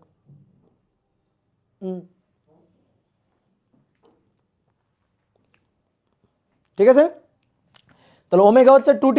এর যে পড়া বাদ দিয়ে ফালতু কমেন্ট করবে তারে আজকে আমি কিন্তু একেবারে মনে করো যে কি করব বলো তো, মাইট দিব। হ্যাঁ, ফালতু কমেন্ট। দাঁড়াও, আমি ফেসবুকে চলে যাব, ওই ব্যাপে থাকবোই না, খালি ফালতু কমেন্ট করতেছে। যা জিজ্ঞেস করি সেটা করো। তাহলে থেটা হচ্ছে টি স্কোয়ার প্লাস 2, তাহলে ওমেগা হচ্ছে 2t। ডিফারেন্সিয়েশন করা একবার, একে আরেকবার ডিফারেন্সিয়েশন করলে আলফা পাবো, ত্বরণ পাবো। ওকে, তাহলে আসো এবার এর উল্টা কেসটা যদি দেখি। দেখো আমি তোমার আগে একটা ফ্লো চার্ট দেখাই। মনে করো সরণ এস, সেখান থেকে বেগ ভি, সেখান থেকে ত্বরণ এ। সরণকে সময়ের সাপেক্ষে ডিফারেন্সিয়েট করলে বেগ পাওয়া যায়। বেগকে সময়ের সাপেক্ষে আরও একবার ডিফারেন্সিয়েট করলে ত্বরণ পাইতাম। উল্টা হাঁটো, ত্বরণ থেকে বেগ পাওয়া যাবে কিভাবে? সময়ের সাপেক্ষে ত্বরণকে সময়ের সাপেক্ষে ডিফারেন্সিয়েট করে ফেলবা, সরি ইন্টিগ্রেট করে ফেলবা। উল্টা কাজ, ডিফারেন্সিয়েশনের উল্টাটা ইন্টিগ্রেশন, বেগ পাবা। বেগকে সময়ের সাপেক্ষে আবার ইন্টিগ্রেট করবা, সরণ ফিরে পাবা। ঠিক আছে? এটা ছিল রৈখিক গতির ক্ষেত্রে। কৌণিক গতির ক্ষেত্রে একই কথা। কৌণিক গতির ক্ষেত্রে থেটা, কৌণিক গতির ক্ষেত্রে থেটা, কৌণিক গতির ক্ষেত্রে ওমেগা, কৌণিক গতির ক্ষেত্রে আলফা। তাহলে আমি যদি থেটাকে সময়ের সাপেক্ষে ডিফারেন্সিয়েট করি তাহলে পাবো কৌণিক বেগ। কৌণিক বেগকে যদি আরও একবার ডিফারেন্সিয়েট করা হয় তাহলে পাবো কৌণিক ত্বরণ। উল্টা হাঁটো, কৌণিক ত্বরণকে কি করলে কৌণিক বেগ পাওয়া যাবে? ইন্টিগ্রেশন, সময়ের সাপেক্ষে। কৌণিক বেগকে কি করলে থেটা পাওয়া যাবে? কৌণিক সরণ পাওয়া যাবে। ইন্টিগ্রেশন কার সাপেক্ষে? সময়ের সাপেক্ষে। এই তো কথা, এই যে কত কিছু কথা আছে এখানে, বুঝলাম? অনেক কথা আছে। ডিফারেন্সিয়েশন করলে আমরা ঢাল পাই, আর ইন্টিগ্রেশন করলে ক্ষেত্রফল পাই। তাহলে সরণ, দেখো ভালো করে খেয়াল করো, সরণ বনাম সময়ের গ্রাফে ঢাল, সরণ বনাম সময়ের গ্রাফের ঢাল বের করলে বেগ পাবো। বেগ বনাম সময়ের গ্রাফের ঢাল বের করলে ত্বরণ পাবো। এবার ত্বরণ বনাম সময়ের গ্রাফের, যদি ত্বরণ বনাম সময়ের গ্রাফে যদি আমরা ইন্টিগ্রেট করি, ইন্টিগ্রেশন করা মানে ক্ষেত্রফল বের করি, তাহলে বেগ বা বেগের পরিবর্তন পাবো। বুঝতে পারছো? বেগ বা বেগের পরিবর্তন মানে ডেল ভি আর কি, ডেল ভি পাবো, বেগ পাবো বা বেগের পরিবর্তন পাবো আর কি। ঠিক একইভাবে বেগ বনাম সময়ের গ্রাফে যদি ইন্টিগ্রেশন করা হয় মানে ক্ষেত্রফল বের করা হয়, ক্ষেত্রফল, তাহলে সরণের পরিবর্তন পাবো, ডেল এস পাবো। ঠিক একইভাবে এখানে একই কথা প্রযোজ্য। তাহলে ঢাল, থেটা বনাম টি এর গ্রাফে ঢাল হবে হচ্ছে ওমেগা, ওমেগা বনাম টি এর গ্রাফে ঢাল হবে ত্বরণ, আর আলফা বনাম টি এর গ্রাফে ক্ষেত্রফল হবে কৌণিক বেগের পরিবর্তন, ডেল ওমেগা বা ওমেগা। আর ওমেগা বনাম টি এর গ্রাফে ক্ষেত্রফল সেটা হবে ডেল থেটা অর্থাৎ কৌণিক সরণ। এই হচ্ছে কথা। সুন্দর করে এই জিনিসগুলো মাথায় রাখবা, এগুলো মাথায় রাখবা, বহুত এমসিকিউ এখান থেকে হবে। তাহলে যদি এরকম দিয়ে দিতাম আমি, ধরো আদিতে কোনো কণার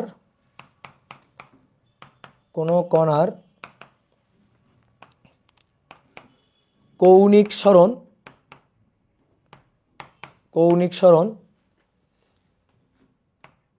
ধরো π/6 রেডিয়ান, আদিতে একেবারে শুরুতে কৌণিক সরণ ধরো π/6 রেডিয়ান। যখন তুমি সময় কাউন্ট করছো তখন কৌণিক সরণ এটা হয়ে আছে। এবার কৌণিক বেগের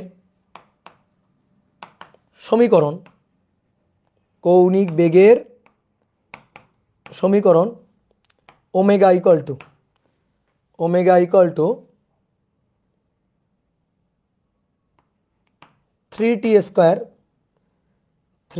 স্কয়ার প্লাস 2t প্লাস 5 এত রেডিয়ান পার সেকেন্ড, ঠিক আছে। তো এখন আমাদের বলা হচ্ছে t ইকুয়াল টু 4 সেকেন্ডে কৌণিক সরণ কত। উল্টা কেস, কৌণিক সরণ দিয়ে যদি কৌণিক বেগ বের করতে বলে তাহলে আমরা যদি ডিফারেন্সিয়েশন করি, কৌণিক বেগ দিয়ে যদি কৌণিক সরণ বের করতে বলে কোনো প্যারা নাই তো, ইন্টিগ্রেশন করে দিব। তাহলে কিভাবে করবো আসো, আমাদের বলে দিচ্ছে ওমেগা হচ্ছে 3t square plus 2t plus 5, এটা ওমেগা। তাহলে দেখো আমরা ওমেগার থেটার যে সম্পর্কটা জানি, কি সম্পর্ক, omega equal to D DT of theta. তাহলে আমরা এভাবে মানে বহুতভাবে লিখতে পারি। ধরো এভাবে লিখলাম ওমেগা ডেল টি বা ডেল থেটা ডি থেটা এটা সমান সমান ওমেগা ডিটি। এবার এটার ইন্টিগ্রেশন করব দুই পাশে, এভাবে লিখতে পারি। আবার এভাবে লিখতে পারি ডেল থেটা এটা সমান সমান থেটা পাওয়া যাবে কি করলে, ওমেগাকে টি এর সাপেক্ষে ইন্টিগ্রেট করলে, ঠিক আছে। এভাবেও আমরা চাইলে লিখতে পারি, তো আসলে এইভাবে যখন লিখছি তখন এইভাবে লিখি। আমি আরেকবার একটু দেখাই, omega equal to d theta dt of theta, আর কি কোনাকুনি গুণ করো, ডি থেটা ওমেগা ডিটি, দুই পাশে ডিফারেন্সিয়েট করো, এই পাশে ডিফারেন্সিয়েট করো, এই পাশে ডিফারেন্সিয়েট করো। তাহলে ভাই দেখো ডিফারেন্সিয়েট করলে থেটা ইনিশিয়াল আর এই যে থেটা ফাইনাল, তাহলে theta final minus theta initial কি পার্থক্য না, পরিবর্তন না, এটা হচ্ছে পার্থক্য। এই যে theta final minus theta initial পার্থক্য। অথবা এটাকে আমরা এইভাবেও লিখতে পারি ডেল থেটা, ওকে। এবার ওমেগা ডিটি, ওমেগা হচ্ছে এটা 3t square plus 2t plus 5, ওকে। ডিটি বলো তো লিমিট কত থেকে কত আমার চাইছে, কত কখন, t ইকুয়াল টু 4 সেকেন্ডে। আর আদি মানে t0 ভাইয়া, তাহলে t0 থেকে t4 এই হচ্ছে লিমিট, t0 থেকে t4 এটা হচ্ছে আমার লিমিট। তাহলে এখানে 0 এখানে 4, বুঝলা। তাহলে আসো ডেল থেটা এটা ইকুয়াল টু, নাও এটাকে ইন্টিগ্রেট করো কার সাপেক্ষে, টি এর সাপেক্ষে। তাহলে 3t³/3 পাওয়ার 1 বেড়ে যাবে, সেই পাওয়ার দিয়ে ভাগ হবে, 2t²/2 আর 5t, বুঝো তো ইন্টিগ্রেশন। যদি এখন জিজ্ঞেস করো ভাই কেমনে হইলো, তাহলে কিন্তু মনে করো মায়ের হবে 0 থেকে 4 লিমিট বসাই দিবা। ক্যালকুলেটারও করে নেওয়া যায়, এটা ক্যালকুলেটারও করে নিতে পারো, ঘেট ক্যালকুলেটারও করে নিবা, তাও হবে। এবার আসো আমার চাইছে, ভালো করে খেয়াল করো, ডেল থেটাটা অ্যান্সার না, কিন্তু ডেল থেটা কিন্তু অ্যান্সার না, অ্যান্সার হচ্ছে আমার চাইছে 4 সেকেন্ডে কৌণিক সরণ কত। তাহলে 4 সেকেন্ডে যে কৌণিক সরণ, সেই কৌণিক সরণ হচ্ছে এই যে থেটা ফাইনাল আর ইনিশিয়াল হচ্ছে থেটা ইনিশিয়াল, এই যে ডিফারেন্সটা। তাহলে থেটা ইনিশিয়াল হচ্ছে 0-তে t0-তে আর থেটা ফাইনাল হচ্ছে t ইকুয়াল টু 4 সেকেন্ডে। তাহলে মাথায় রাখিও ব্যাপারটা, বুঝলা। তাহলে এটা সমান তাহলে t³ 4³ t² 4² plus 5 into T মানে 4, আর 0 বসালে তো সবগুলাই 0, তাহলে নাই। তাহলে কি হচ্ছে, থেটা ফাইনালটা আমি চাই, তো থেটা ইনিশিয়ালের মান হচ্ছে π/6, এই π/6কে ওই পাশে পাঠায় যোগ করে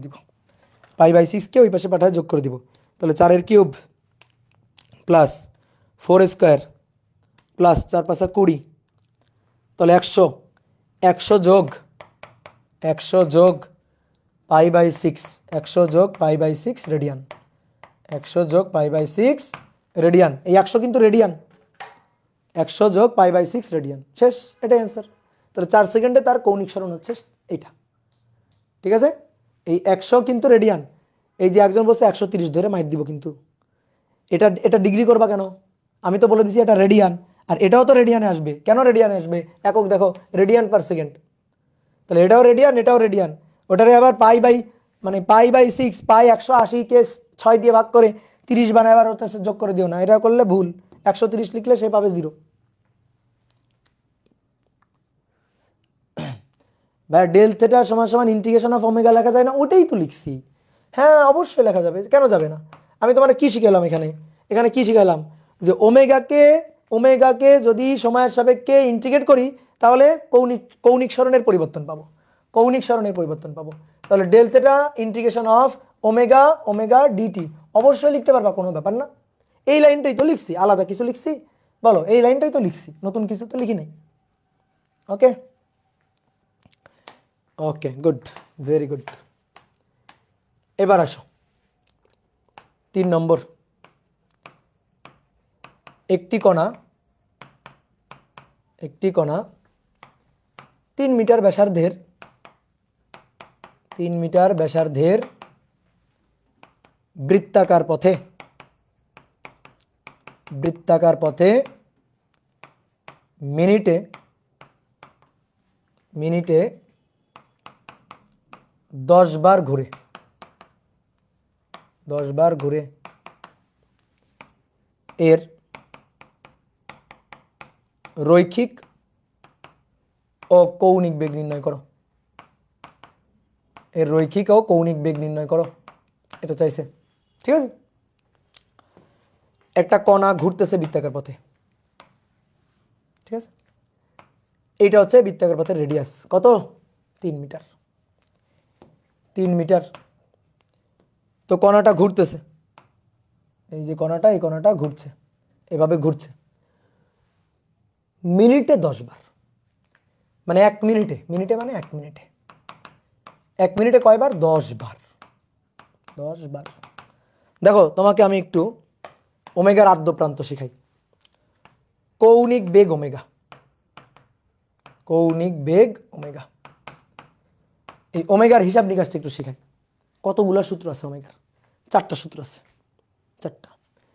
ওমেগা ইকুয়াল টু, দেখো omega equal to 2π/t, 2π/t, একটা সূত্র, জানি না কেন দেখছি না আজকে।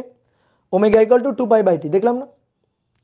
ধরো কোনো একটা বস্তু বৃত্তাকার পথে ঘুরছে, বৃত্তাকার পথে ঘুরছে, বৃত্তাকার পথে সমকৌণিক বেগ নিয়ে ঘুরছে, সমকৌণিক বেগ নিয়ে ঘুরছে। পুরো একবার যদি ঘুরে আসে তাহলে পুরো একবার ঘুরে আসতে সময় হচ্ছে t, আর পুরো একবার ঘুরে আসলে কৌণিক সরণ হচ্ছে 2π, কৌণিক সরণ। তো পুরো একবার ঘুরে আসতে সময় হচ্ছে বড় হাতের t। আচ্ছা, তাহলে এইখান থেকে এইখানে যাবে কত সময়? t/2 সময়। তাহলে তখন কি পুরো পথ ঘুরবে? তখন কৌণিক সরণ পাই, আর মানে এইটুকু হবে π/2, π/2। তাহলে π/2 মানে কত হবে? পাই। π/2 মানে কত হবে? এটা হবে পাই। তাহলে এই পয়েন্টে আসলে এটা হচ্ছে তার কৌণিক সরণ, এটা হচ্ছে সময়। যদি ঘুরে এখান থেকে এখানে যায় তাহলে তো পুরো পথের 4/1 ভাগ, তাহলে পুরো সময়ের 4/1 ভাগ, দ্যাট মিনস এটা t/4। তাহলে এখানে যদি t/4 হয় তাহলে এই পয়েন্টে তার কৌণিক সরণ কী হবে জানো? কৌণিক সরণ হবে π/2, π/2, π/2, π/2, 2π এর 4/1 ভাগ মানে π/2। তাহলে এখানে তখন হবে π/2, এটা হবে তখন π/2। এখানে যদি থাকে তাহলে হবে 3t/4, 3t/4, π/2, π/2, π/2, তাহলে 3π/2। এবার তুমি দেখো, তুমি যে কোনো পয়েন্টের কৌণিক সরণকে সময় দিয়ে ভাগ দাও, তুমি 2π/t পাবা। যে কোনো পয়েন্টের প্রত্যেকটা পয়েন্টের সময় কৌণিক সরণ, সময় কৌণিক সরণ, সময় কৌণিক সরণ, সময় কৌণিক সরণ লিখছি। তুমি কৌণিক বেগ বের করো, তোমার যেটা খুশি ভাই, যেটা খুশি। মূল সূত্র হচ্ছে del theta by del T. তুমি বসাও, এবার ডেল থিটা বসাও। ধরো এখান থেকে এখানে আসছে, তাহলে ডেল থিটা হচ্ছে π/2, বসাও π/2, আর ডেল টি হচ্ছে t/4, ডেল টি হচ্ছে t/4 নাও। তাহলে π/4 চলে গেল উপরে, আর নিচে t × 2, 2 4 কাটাকাটি করে উপরে 2, তাহলে 2π/2, 2π/t হয়েছে। দেখো 2π/t হয়েছে কিনা? যে কোনো পয়েন্ট নাও, এই পয়েন্ট নিবা 2π/t, এই পয়েন্ট নিবা, এই পয়েন্ট নিলে দেখো এই যে π/π/2, তাহলে 2 চলে গেল উপরে, 2π/t। দেখো যে কোনো পয়েন্ট নাও, তাহলে কৌণিক বেগের একটা সুন্দর সূত্র আমরা পাইলাম, যে কৌণিক বেগের সূত্র হচ্ছে 2π/ω = 2π/t। এবার ছোটবেলায় পড়ছিলা, কি পড়ছিলা ছোটবেলায়? ft = 1, টি পর্যায়কাল, f হচ্ছে কম্পাঙ্ক, টি পর্যায়কাল, f হচ্ছে কম্পাঙ্ক, পড়ছিলা কিনা বলো?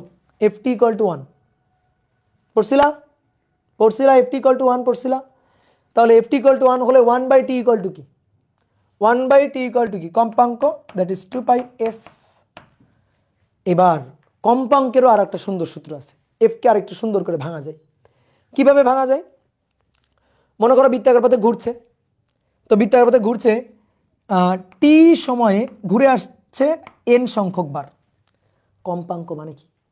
একক সময়ে কয়বার, একক সময়ে কয়বার, এটা হচ্ছে কম্পাঙ্ক। টি সময়ে n বার ঘুরে, n বার। একক সময়ে কয়বার, একক সময়ে, তাহলে কম্পাঙ্ক f, একক সময়ে কয়বার, n/t। তাহলে f এর জায়গায় বসাই দিতে পারি 2πn/t। তাহলে এই আর একটা সূত্র, v = ω আর ω = v/r, এই আর একটা সূত্র। এই হচ্ছে ওমেগা সমাচার, ঠিক আছে? এটা হচ্ছে ওমেগা সমাচার, বুঝলা? মাথায় রাখিও। তো এবার আসো, ম্যাথ তো খুব সহজ, আমাদের বলছে কৌণিক বেগ আর রৈখিক বেগ বের করো। তাহলে আসো, ম্যাথ খুবই সহজ, ম্যাথ হচ্ছে এতটুকু, কৌণিক বেগ ওমেগা, তাহলে ω = কোন সূত্রটা লিখবো?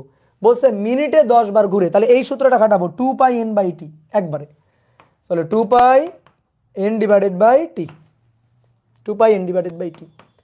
তাহলে 2π কয়বার? 10 বার, মিনিটে মানে 60 সেকেন্ডে, ঠিক আছে? 2π 10 বার কত সেকেন্ডে? 60 সেকেন্ডে। তাহলে 0 0 কেটে দাও, উপরে 2π নিচে 6, তাহলে π/3, π/3 এত রেডিয়ান পার সেকেন্ড, এই যে π/3 রেডিয়ান পার সেকেন্ড। ওকে, তারপরে আসো 2 নম্বর, রৈখিক বেগ কত? কৌণিক বেগ পেয়ে গেলে রৈখিক বেগ কিছুই না, v = ω, শেষ। ওমেগা কত? ওমেগা হচ্ছে π/3। আর কত? আর এর মান হচ্ছে কই, এই যে 3, আর এর মান 3 কাটাকাটি, তাহলে পাই মিটার পার সেকেন্ড, মানে 3.1416 মিটার পার সেকেন্ড। অনেকে না খুব কনফিউশনে ভোগে, ভাই পাই মানে কখন 180 বসাবো, আর পাই মানে কখন 3.1416 বসাবো। কি কনফিউশন আছে? কনফিউশন করার কিছু নাই, শোনো, যদি sine something, cos something, tan something, এরকম sine cos tan sec cosec, এর পরে যদি ব্র্যাকেটের মধ্যে তুমি দেখো পাই জাতীয় কিছু আছে, সে হচ্ছে 180, সে হচ্ছে রেডিয়ান, ঠিক আছে? কিন্তু এরকম ভাবে আছে, ধরো এই যে π/3, এই যে π/3 এরকম ভাবে আছে, তাহলে এইখানে বসাবা 3.1416। খবরদার এখানে কিন্তু 180 বসাবো না। কোন নেই, আছে কোন? সাইন আছে, নেই, তাহলে 180 খবরদার বসাবো না, তখন মান বসাবা 3.1416। বুঝতে পেরেছ? বলো। সাইনের পরে পাই আছে, কজের পরে পাই আছে, হ্যাঁ, সেকের পরে পাই আছে, এরকম থাকলে বুঝতে হবে ওই পাই হচ্ছে 180 ডিগ্রি বা পাই রেডিয়ান, তখন ওইভাবে হিসাব করবা, 180 বসাবা। ঠিক আছে, গুড। 2πn/t এই থিওরি কি ডিরেক্ট ইউজ করা যাবে? 100 বার যাবে, 1000 বার যাবে, কেন যাবে না? এবার আসো, খুব জনপ্রিয় একটা ম্যাথ প্রবলেম আমরা সলভ করব, ঘড়ির। বলা হচ্ছে একটি ঘড়ির মিনিটের, সেকেন্ডের ও ঘন্টার কাটার কৌণিক বেগ বের করো। কৌণিক বেগ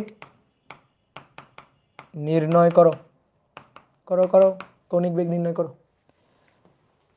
মিনিটের কাটা, ঘন্টার কাটা, সেকেন্ডের কাটা, তিনটা, ঠিক আছে? মিনিটের, সেকেন্ডের, ঘন্টার, ঘড়ি এটা। 12, 3, 6, 9, 1, 2, 4, 5 7 7 8 10 11, তাই না?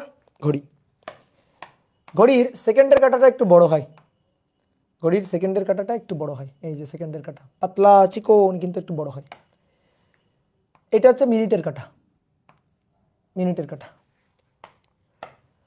আর এইটা হচ্ছে ঘন্টার কাঁটা, ঘন্টার কাঁটাটা ছোট হয় এবং বেশি মোটা হয়, ঘন্টার কাঁটাটা একটু বেশি মোটা হয়।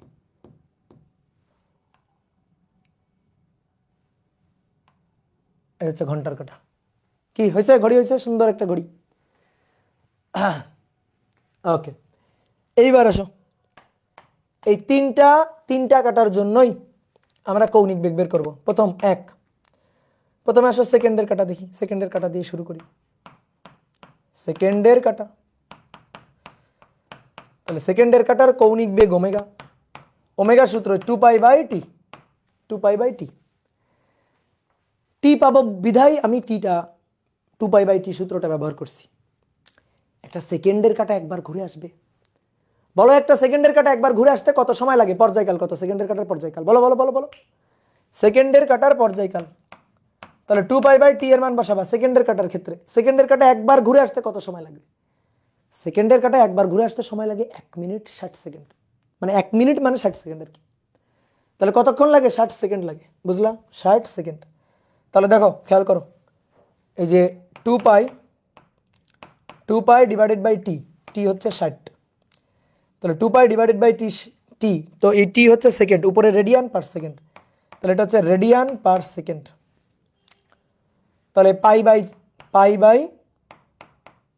30, π/30 রেডিয়ান পার সেকেন্ড। ওকে, এটা π/30 রেডিয়ান পার সেকেন্ড। তো এটাকে আমরা কিন্তু এভাবেও লিখতে পারি, এটাকে কিন্তু এভাবে লিখতে পারি 2π/t। তো আচ্ছা, 2π/t এর মানটা 1 মিনিট বসাবো, সমস্যা কি? 1 মিনিট, তাহলে তখন রেডিয়ান পার মিনিট, সমস্যা নেই। তাহলে 2π রেডিয়ান পার মিনিট, কোনো সমস্যা নেই। তাহলে সেকেন্ডের কাটা গেল, 2 মিনিটের কাটা, মিনিটের কাটা, মিনিটের কাটার ওমেগা 2π/t, দেখি বুঝে বুঝে বসাই। 2π ডিভাইডেড বাই টি, মিনিটের কাটা, এই যে সবুজটা একবার ঘুরে আসবে, তাহলে একবার ঘুরে আসে মানে এখান থেকে ঘুরে ঘুরে ঘুরে ঘুরে ঘুরে ঘুরে ঘুরে ঘুরে ঘুরে ঘুরে এইখানে আসবে। তো মিনিটের কাটা একবার ঘুরে আসতে কত সময় লাগে? কত সময় লাগে মিনিটের কাটা একবার ঘুরে আসতে? কত সময় লাগে? মিনিটেরটা, ঘন্টার নাটা কিন্তু মিনিটেরটা, সেকেন্ডের কাটা না, মিনিটের কাটা। এইটা একবার ঘুরে আসতে সময় লাগে 1 ঘন্টা, 1 ঘন্টা, বুঝলা? 1 ঘন্টা 60 মিনিট 3600 সেকেন্ড, সব কিছুই কারেক্ট। 1 ঘন্টা 60 মিনিট 3600 সেকেন্ড, তিনটাই কারেক্ট। তাহলে 1 ঘন্টা যদি লিখি, তাহলে 2π রেডিয়ান পার আওয়ার, কোনো সমস্যা নেই, এটা লেখা যাবে। কেউ যদি বলে না ভাই পছন্দ হয়নি, এটা লিখতে চাই না, তো কি লিখবা? 2π/t, তো টি বসাবে সে হচ্ছে মিনিটে, আচ্ছা তাহলে ভাই 60 মিনিট, তাহলে উপরে রেডিয়ান নিচে মিনিট, তাহলে তখন একক হবে রেডিয়ান পার মিনিট, তাহলে π/30 রেডিয়ান পার মিনিট। এবার আর একটা কাজ করা যায়, কেউ যদি বলে ভাই আমরা এভাবে লিখবো, উপরে বসাবো 2π আর নিচে বসাবো হচ্ছে, ঘন্টাতে বসাইছি, মিনিটে বসাইছি বা সেকেন্ডে, তাহলে 1 ঘন্টা মানে 3600 সেকেন্ড, 3600 সেকেন্ড, তাহলে এত রেডিয়ান পার সেকেন্ড, তাহলে π/1800 রেডিয়ান পার সেকেন্ড। এই বুঝলা, সবগুলোই কারেক্ট। তারপর আসো, বাকি থাকলো 3 ঘন্টার কাটা, ঘন্টার কাটা, তাহলে ঘন্টার কাটার জন্য ওমেগা 2π/t, তাহলে ঘন্টার কাটা 24 ঘন্টা, সহজ জিনিস, একবার ঘুরে আসবে। কয় ঘন্টা? 24 ঘন্টা, 12 ঘন্টা, 12, 24 বসাবে অনেকে, এটা কিন্তু ভুল, 12 ঘন্টা। তাহলে 2π ডিভাইডেড বাই 12 ঘন্টা, তাহলে 2 পাই ডিভাইডেড বাই 12 ঘন্টা বসালে রেডিয়ান পার আওয়ার, তাহলে pi by 6 radian per hour, আওয়ারে গেল। তারপরে কেউ যদি বলো না ভাই এটা করব না, তো কি করবা? যে ভাই মিনিটে বসাবো, তাহলে 2 পাই ডিভাইডেড বাই 12 ঘন্টাকে মিনিট করো, 1 ঘন্টায় 60 মিনিট, তাহলে 12 ঘন্টায় 12 গুণ 60, 12 গুণ 60 720 রেডিয়ান পার মিনিট। তাহলে পাই ভাগ 720 ভাগ 2 360, পাই ভাগ 360 রেডিয়ান পার মিনিট। আর একটা ওমেগা ইকুয়াল টু ভাই সেকেন্ডে বসাবো 2 পাই বাই টি, তাহলে 2 পাই সেকেন্ডে, সেকেন্ডে বলো কত হবে? সেকেন্ডে হচ্ছে দেখো 12 ঘন্টা, তাহলে 12 ঘন্টা, সেই 12 ঘন্টাকে আমি প্রথমে 60 মিনিট করলাম, 720 মিনিট, প্রত্যেক মিনিট আবার 60 সেকেন্ড, তাহলে 43,200 রেডিয়ান পার সেকেন্ড। তাহলে 43,200কে 2 দিয়ে ভাগ করে দাও, তাহলে পাই ভাগ 21,600 রেডিয়ান পার সেকেন্ড, বুঝলা? তাহলে যত উত্তর হইতে পারে সব সব লিখে দিলাম। এইবার বলো দেখি কে বেশি বুদ্ধিমান, দেখি আমি। আমার বাসায় ঘড়ির যে কাটা, ঘন্টার কাটা, তার কৌণিক বেগ বেশি নাকি তোমার বাসার ঘড়ির কাটার কৌণিক বেগ বেশি? বলো বলো, আমার বাসার ঘন্টার কাটার কৌণিক বেগ বেশি নাকি তোমার বাসার ঘন্টার কাটার কৌণিক বেগ বেশি? সমান, দুনিয়ার সবার। ঠিক আছে, এটা ভেবে তুমি মনে করো একটু গর্ববোধ করতে পারো। ধরো তুমি তোমার বাসায় যে ঘড়ি, ঠিক আছে, তার ঘড়ি, সেই ঘড়ির কাটার ঘন্টার, মিনিটের, সেকেন্ডের কাটার কৌণিক বেগ যা, মনে করো আমেরিকার প্রাইম মিনিস্টারের ঘড়ির ঘন্টার কাটা, মিনিটের কাটা, সেকেন্ডের কাটার কৌণিক বেগ তাই। কি কথা বুঝছো? তাহলে দেখছো সেম, কোনো পার্থক্য আছে? কোনো পার্থক্য নেই।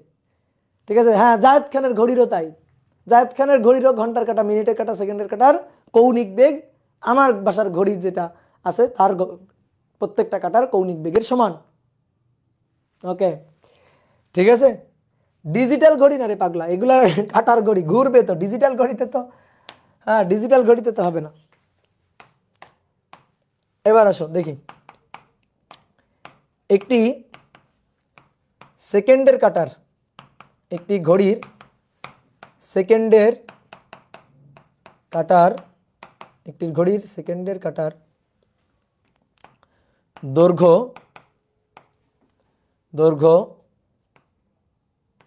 3 সেন্টিমিটার, এর প্রান্তের ও মধ্যবিন্দুর, প্রান্তের ও মধ্যবিন্দুর, প্রান্তের ও মধ্যবিন্দুর রৈখিক বেগ নির্ণয় করো, রৈখিক বেগ নির্ণয় করো। ঠিক আছে, ঘড়ির সেকেন্ডের কাটা, একটা ঘড়ি বড় করে রাখলাম, এই ঘড়ির এটা হচ্ছে ধরো সেকেন্ডের কাটাটা, এই সেকেন্ডের কাটার দৈর্ঘ্য হচ্ছে 3 সেন্টিমিটার, 3 সেন্টিমিটার। এবার এর প্রান্তের, একেবারে প্রান্ত, এটা প্রান্ত, এই প্রান্ত বিন্দুর রৈখিক বেগ বের করতে বলছে, আবার মধ্যবিন্দুর রৈখিক বেগ বের করতে বলছে। শোনো, দুনিয়ার সকল ঘড়ির সেকেন্ডের কাটার কৌণিক বেগ সেম, বাট রৈখিক বেগ, রৈখিক বেগ ওই কাটার বিভিন্ন পয়েন্টের বিভিন্ন রকম। রৈখিক বেগটা কিন্তু আলাদা আলাদা। এই যে কাটাটা আছে না, এই কাটার এই পয়েন্টের রৈখিক বেগ, এই পয়েন্টের রৈখিক বেগ, এই পয়েন্টের রৈখিক বেগ, এই পয়েন্টের রৈখিক বেগ, সব পয়েন্টের রৈখিক বেগ কিন্তু সমান না, রৈখিক বেগ কিন্তু আলাদা আলাদা। কেন? কারণ ভি ইকুয়াল টু যে ওমেগা আর, তাই V equal to omega R, omega same, but এই পয়েন্টের জন্য আর এটা, আর এই পয়েন্টের জন্য আর এটা। তাহলে প্রান্তের কোনো কণার যত প্রান্তে থাকবে, যত দূরে থাকবে, ঘূর্ণন অক্ষ থেকে, সেন্টার থেকে যত দূরে কণাটা অবস্থান করবে, ঠিক আছে, তার আর এর মান তত বেশি, তার রৈখিক বেগ ভি এর মান তত বেশি, বাট ওমেগা সেম। এই পয়েন্টের কৌণিক বেগ বলি আর এই পয়েন্টের কৌণিক বেগ বলি, কৌণিক বেগ ওমেগা সেম, কৌণিক বেগটা ওমেগা সেম, কিন্তু রৈখিক বেগটা সেম না। তাহলে সেন্টার থেকে যত দূরে থাকবে তার ব্যাসার্ধ ভেক্টর বা রেডিয়াস ভেক্টরের মান যত বেশি হবে তাহলে তার রৈখিক বেগটা তত বেশি হবে। বুঝতে পারলা? তো চলো বের করে ফেলি। তাহলে প্রথমে আসো প্রান্ত বিন্দুতে। এক প্রান্ত বিন্দুর রৈখিক বেগ। প্রান্ত বিন্দুর রৈখিক বেগ v equal to omega R, omega 2π/t into r. তাহলে 2π কোন কাটা?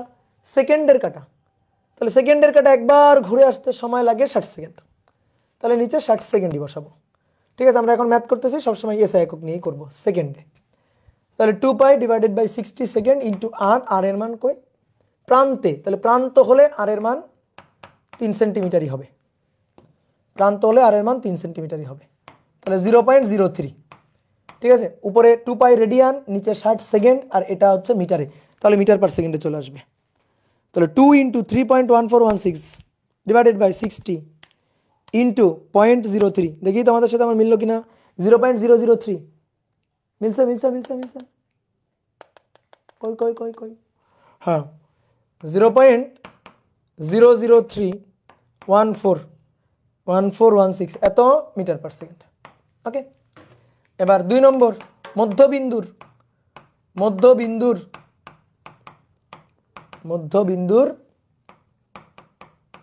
রৈখিক বেগ। মধ্যবিন্দুর রৈখিক বেগ v equal to omega r. তাহলে V equal to omega r 2π by আবার টি ইন্টু আর। তো ভাইয়া এবার আর বসবে এইটুকু, মধ্যবিন্দু হলে আর হবে এইটুকু। তাহলে সেই ক্ষেত্রে আর এর মান হবে 3 অর্ধেক 1.5 সেন্টিমিটার। 1.5 সেন্টিমিটার। তাহলে 2π divided by 60 into r 1.5 divided by 100 0.015 into 2 into 3.1416 divided by 60। আগেরটাকে 2 দিয়ে ভাগ দিয়ে দিলে হয়ে যাবে 0.00157 এত মিটার পার সেকেন্ড। শেষ। তাহলে বুঝতে পারলা রৈখিক বেগ সব জায়গায় সমান না। রৈখিক বেগ কিন্তু এক এক পয়েন্টের এক এক রকম। রৈখিক বেগটা এক এক পয়েন্টের এক এক রকম।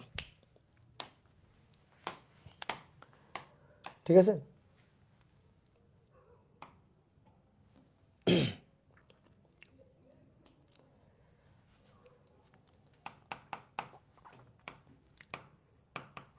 একটি চাকতি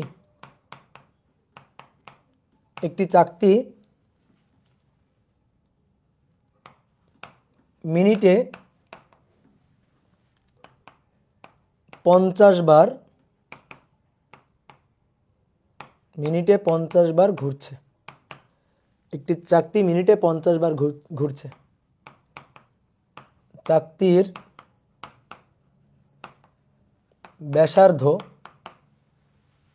ব্যাসার্ধ 5 সেন্টিমিটার।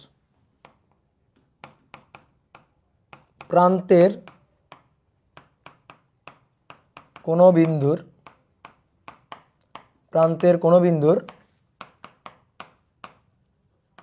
রৈখিক বেগ নির্ণয় করো। প্রান্তের কোনো বিন্দুর রৈখিক বেগ নির্ণয় করো। ঠিক আছে, তাহলে বলো তো পারবো কিনা? এই যে একটা চাকতি,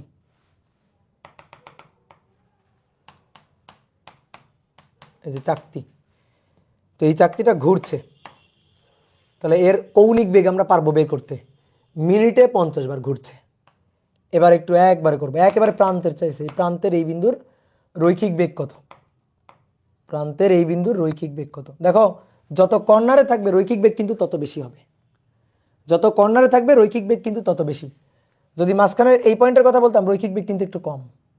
মাঝখানে ধরো এই কণাটা ঘুরছে এরকম একটা বৃত্তাকার পথে, এখানে রৈখিক বেগটা কম। আর এই কণাটা ঘুরছে এরকম একটা বৃত্তাকার পথে, এখানে রৈখিক বেগটা বেশি। তাহলে যত দূরে থাকবে তত রৈখিক বেগ বেশি হবে। তো আমাদের প্রান্তেই তো বলছে, তাহলে প্রান্তের কণার রৈখিক বেগ ধরো এটাই চাইছে ভি। তাহলে ভাইয়া ভি ইকুয়াল টু ওমেগা আর।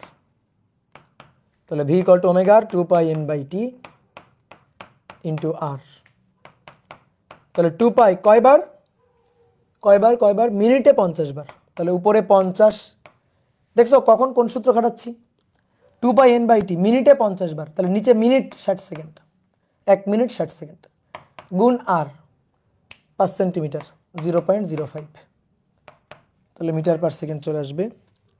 2 গুণ 3.1416 গুণ 50 গুণ 0.05 ডিভাইডেড বাই 60, 0.2618 এত মিটার পার সেকেন্ড। দেখি একটা জিনিস একটু ফিল করো তো, মনে করো এরকম একটা চাকতি ঘুরছে,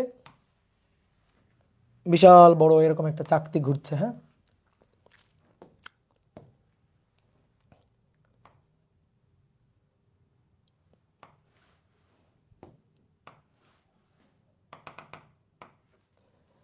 এই যে চাকতিটা, এবার মনে করো এই চাকতির উপর এই পয়েন্টে দাঁড় করায় দিছি হচ্ছে, এই পয়েন্টে দাঁড় করায় দিছি হচ্ছে ধরো জায়েদ খানকে, ঠিক আছে, এই পয়েন্টে জায়েদ খানকে দাঁড় করায় দিছি, এই পয়েন্টে, এই চাকতির উপর। আর এই পয়েন্টে দাঁড় করায় দিছি মনে করো অনন্ত জলিলকে,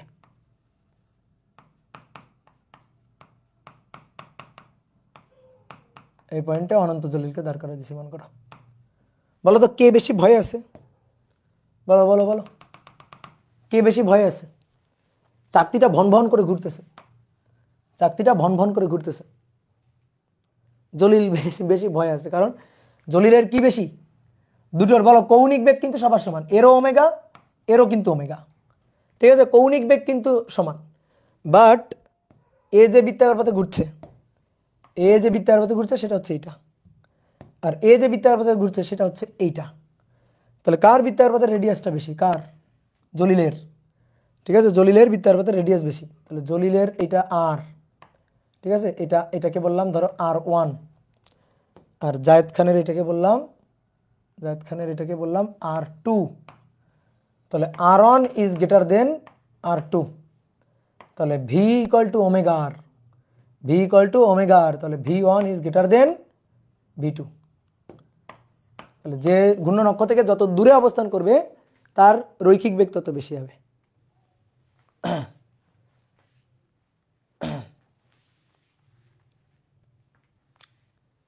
ওকে, ঠিক আছে,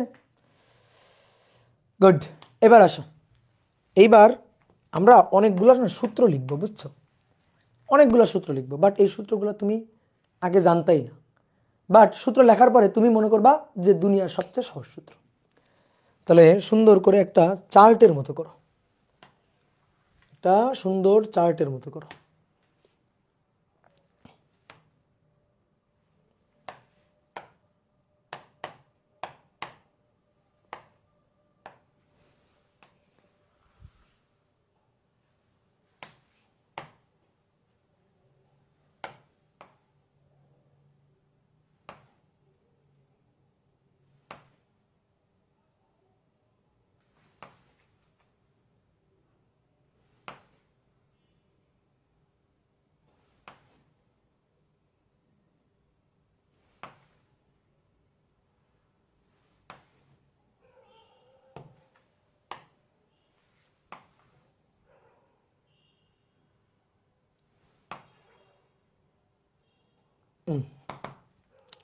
এতগুলো মনে হয় লাগবে না, তারপরে নিয়ে নিলাম।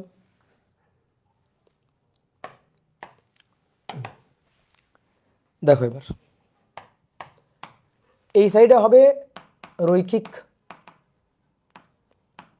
গতি, এই সাইডে হবে কৌণিক গতি। যে রৈখিক গতি পারে তার কাছে কৌণিক গতি ডাল ভাত। রৈখিক গতিতে রৈখিক গতিতে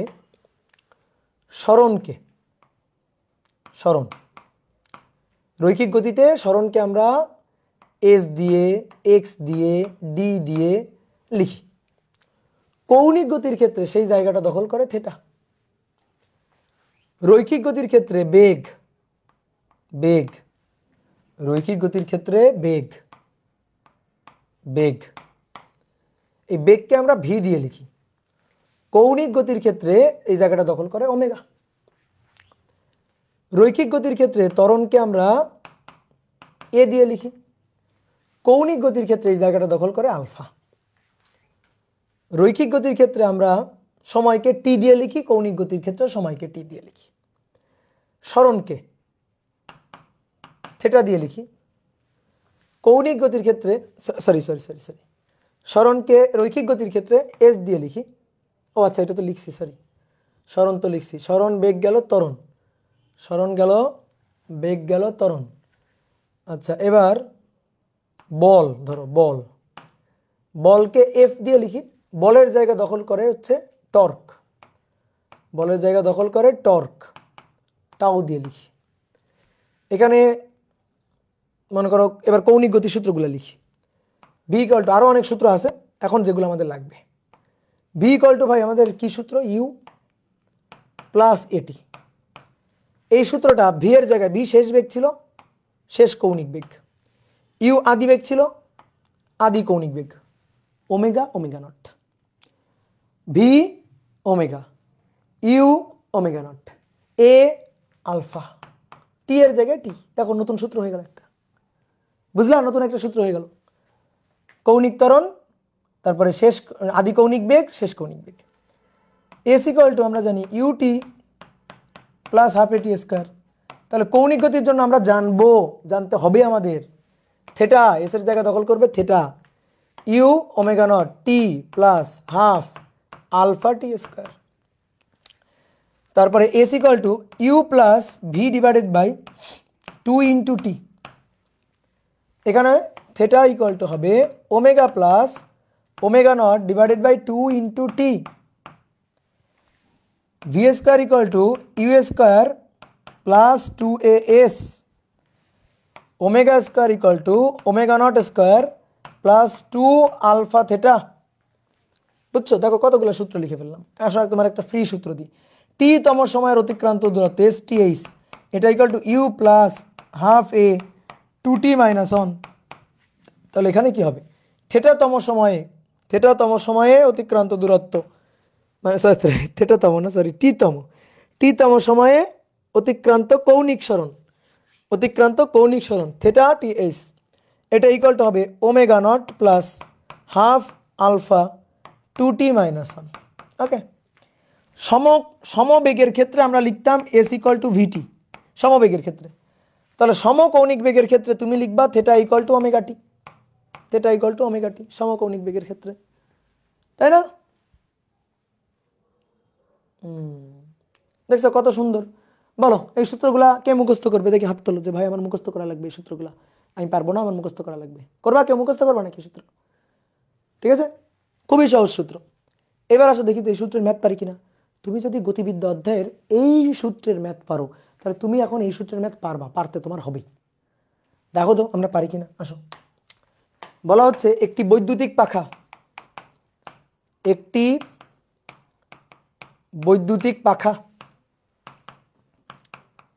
একটা বৈদ্যুতিক পাখা মিনিটে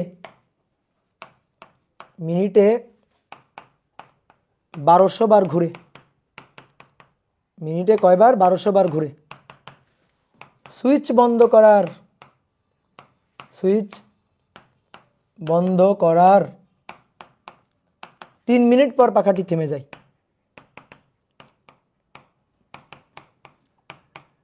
3 মিনিট পর পাখাটি থেমে যায়। তো প্রশ্ন হচ্ছে থেমে যাওয়ার আগে কতবার ঘুরবে, থামতে কত সময় লাগবে। থামতে সময় তো দিয়েই দিছি, 3 মিনিট পর পাখাটি থেমে যায়। থামতে কৌণিক ত্বরণ চাইতে পারে, কিন্তু আসলে কি থামতে কৌণিক ত্বরণ? থামতে কৌণিক মন্দন। তাহলে থামতে কৌণিক ত্বরণ এবং থামার আগে কতবার ঘুরবে,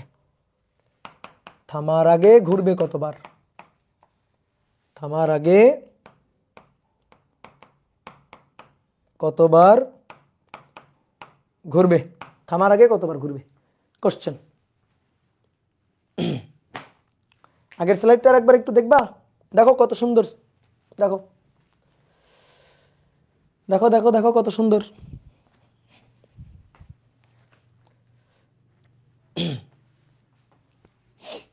বিউটিফুল, হ্যাঁ সো বিউটিফুল, সো এলিগেন্ট, তাই না? Just looking like a wow. হ্যাঁ, নাও এবার আসো, এই ম্যাথটা করে ফেলো, সুন্দর ম্যাথ, এটাও কিউট, ঠিক আছে, বিউটিফুল ম্যাথ। একটি বৈদ্যুতিক পাখা মিনিটে 1200 বার ঘুরে, ভালো কথা। সুইচ বন্ধ করার 3 মিনিটের মাথায় পাখাটা থেমে গেছে। এই যে পাখাটা থামলো না, এই পাখাটা থামতে একটা কৌণিক মন্দন প্রযুক্ত হয়েছে, ফলে পাখাটা থেমে গেছে, না হলে পাখাটা থামতো না, না হলে পাখাটা থামতো না। এবার বলতেছে যে থামতে কৌণিক ত্বরণ কত এবং থামার আগে কতবার ঘুরবে। শোনো এবার তুমি ভালো করে শোনো, তুমি আমাকে বলো তো, এই ম্যাথটা তুমি করে দিতে পারতো আমাকে? একটা গাড়ি 12 মিটার পার সেকেন্ড বেগে চলতেছে, 12 মিটার পার সেকেন্ড বেগে চলছে একটা গাড়ি, ঠিক আছে? গাড়িটা 3 মিনিটের মাথায় গাড়িটা থেমে গেল, 3 মিনিটের মাথায় গাড়িটা থেমে গেল, বল দিয়ে গাড়িটাকে 3 মিনিটের মাথায় থামানো হলো। তাহলে থামার আগে অতিক্রান্ত দূরত্ব এস কত বের করবা, আর থামার জন্য কৌণিক মন্দন কত প্রযুক্ত হয়েছে সেটা বের করবা। দেখি বলো তো এই ম্যাথটা পারবা কিনা। ইউ আদি বেগ, ভি শেষ বেগ, টি এত, তাহলে V equal to U minus AT. বলো পারা যাবে কিনা? V equal to U minus AT, V এর মান, ইউ এর মান, ভি এর মান, টি এর মান, তাহলে এ পাবা। আর s equal to u t minus half a t square, minus কেন, মন্দন তাই মাইনাস। অথবা s equal to you plus v divided by 2 into t, পারবা কিনা বলো? হ্যাঁ, তাহলে এই ম্যাথের সাথে এই ম্যাথের কোনো পার্থক্য নেই। তো শোনো, তোমার একটু একটা জিনিস বুঝাই, ভালো করে ফিল করো ব্যাপারটা। কৌণিক ত্বরণ কখন, কৌণিক মন্দন কখন, আর সমকৌণিক বেগ কখন।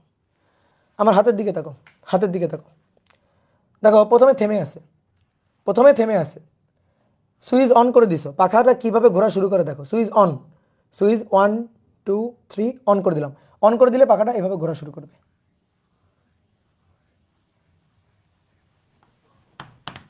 বুঝলা? বলো বুঝছো?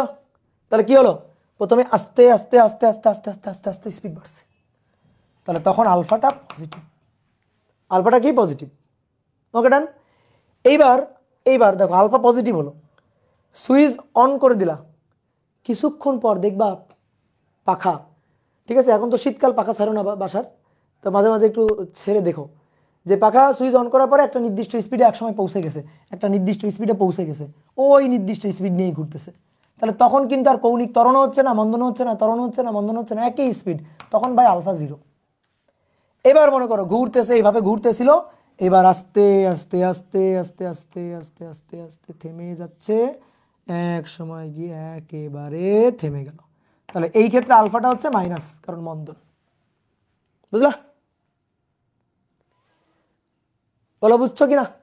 তাহলে কখন ত্বরণ, কখন মন্দন, কখন সমকৌণিক বেগ।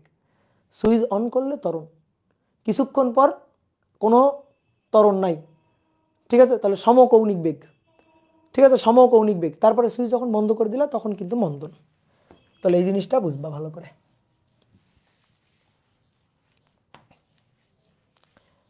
এবার আসো, তাহলে পাখাটা মিনিটে 1200 বার ঘুরছিল, এটাই তার আদি কৌণিক বেগ। তাহলে 1200 বার, এটাকে এইভাবে লেখে জানো, 1200 মিনিটে 1200 বার, তাহলে 1200 আরপিএম বা রেভুলেশন পার মিনিট, ঠিক আছে, বা রোটেশন পার মিনিট, এই যে এটা পার মিনিট এভাবে লেখে, রোটেশন বা রেভুলেশন পার মিনিট।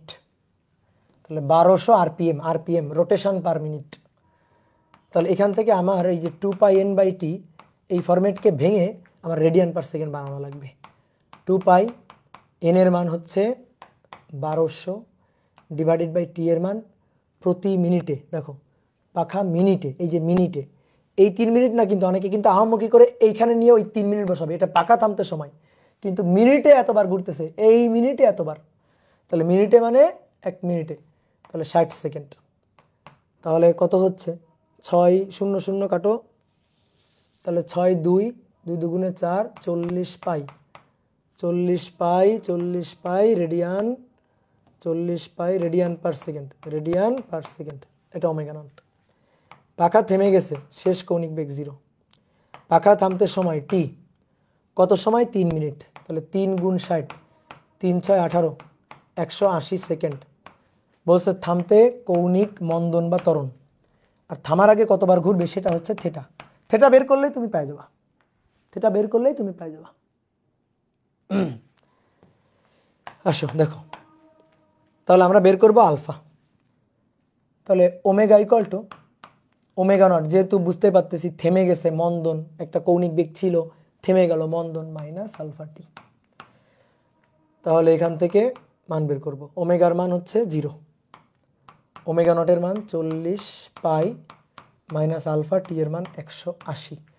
তাহলে অতএব আলফা ইকুয়াল টু 0 0 কেটে দাও, 4 আর 18, তো 2/9, 2/9 পাই এত রেডিয়ান পার সেকেন্ড স্কোয়ার।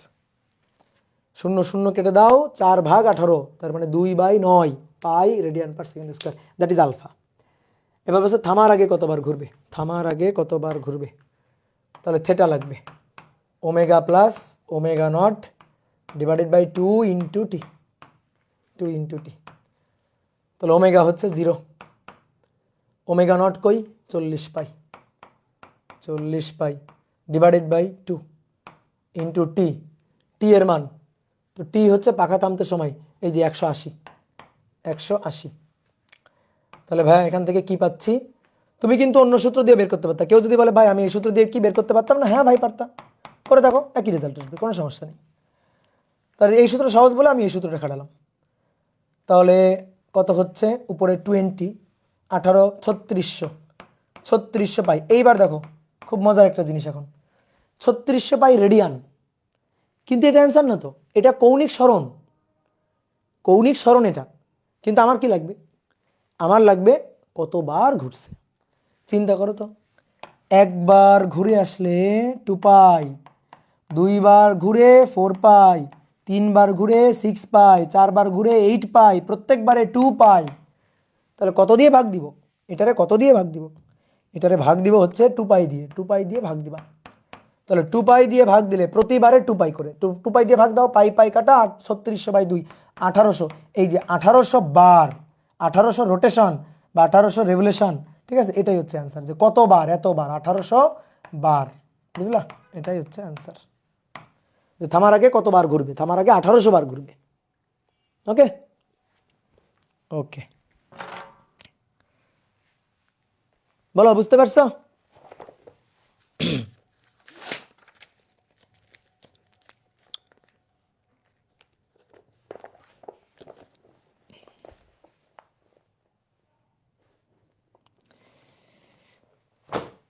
তাহলে আসো দেখি আরেকটা প্রবলেম সলভ করি।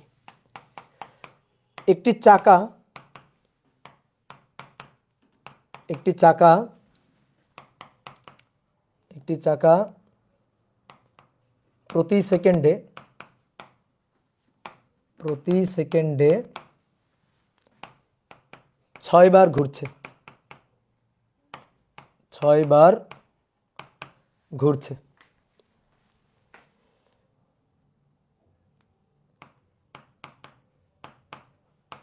চাকাটিকে, চাকাটিকে 26 রেভলিউশন পার সেকেন্ড বেগে, বেগে ঘোরাতে, ঘোরাতে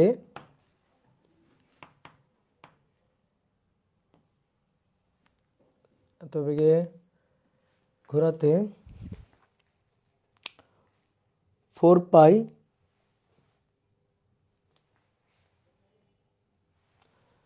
4 pi radian per second square ত্বরণ প্রযুক্ত করা হলো,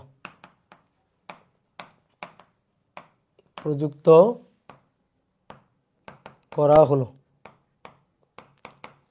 এতে কত সময় লাগবে,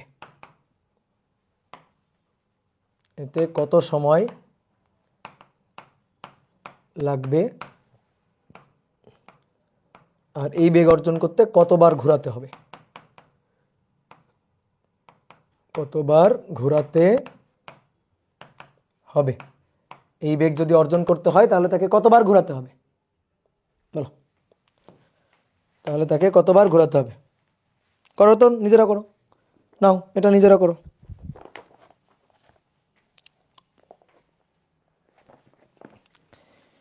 করো করো করো, নিজেরা করো এটা।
গুড, এই তো অনেকে পেরে গেছো, দেখছো তোমরা শিখে গেছো। দেখি একটু সুন্দর ম্যাথ খুঁজতেছিলাম, কই গেল?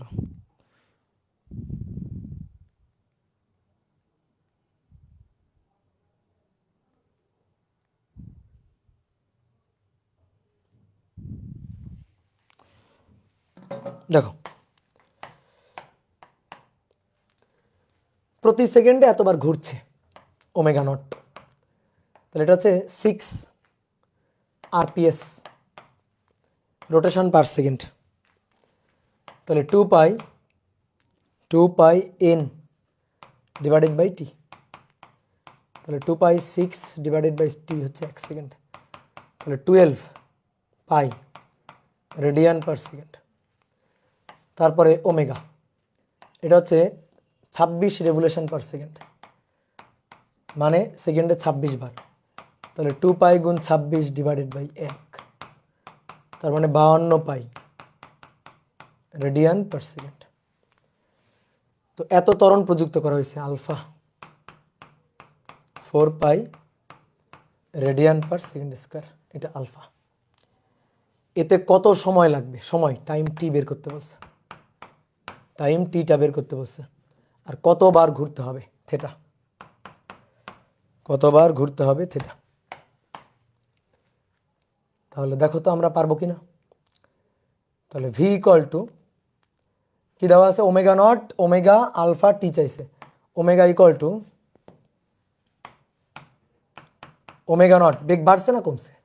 6 থেকে 26 বাড়ছে, তাহলে বাড়লে পজিটিভ, আলফা ইন্টু টি। তাহলে ভাই ওমেগার মান হচ্ছে 52 পাই, আর ওমেগা নট হচ্ছে 12 পাই, আলফার মান 4 পাই ইন্টু টাইম টি। তাহলে 52 থেকে 12 বিয়োগ দিয়ে 4 দিয়ে ভাগ, 52 বিয়োগ 12, 40 ভাগ 4, 40 পাই ভাগ 4, তাহলে 10 সেকেন্ড, টি হচ্ছে 10 সেকেন্ড, 10 সেকেন্ড, তাহলে 10 সেকেন্ড। এবার theta omega plus omega nought divided by 2 into t, 2 into t. তাহলে ওমেগার মান 52 pi plus omega nought 12 pi divided by 2 into t হচ্ছে, টি চাইছে, টি সরি টি তো বের করছি 10, তাহলে 52 যোগ 12 ভাগ 2, 32 পাই গুণ 10, 320 পাই, 320 পাই, তাকে ভাগ দিব 2 পাই দিয়ে, তাহলে 320 ভাগ 2 160 বার, এই হচ্ছে অ্যান্সার। ওকে, হয়েছে? গুড। তাহলে আসো তো, একটি গাড়ি বৃত্তাকার পথে চলছে, বৃত্তাকার পথে চলছে, বৃত্তপথের ব্যাসার্ধ, বৃত্তপথের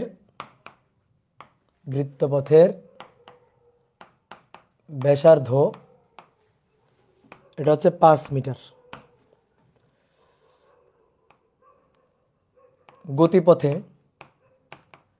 গতিপথে দুইটি বিন্দুতে বেগ যথাক্রমে পরপর,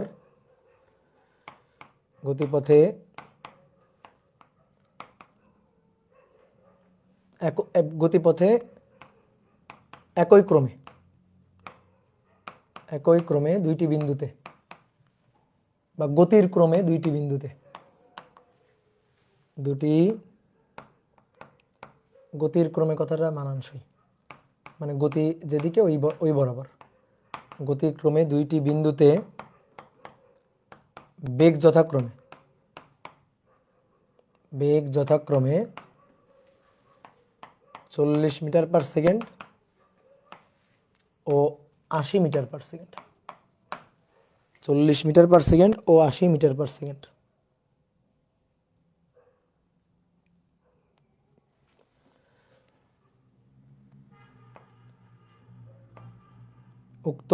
উক্ত বিন্দুদ্বয়ের সময় ব্যবধান, উক্ত বিন্দুদ্বয়ের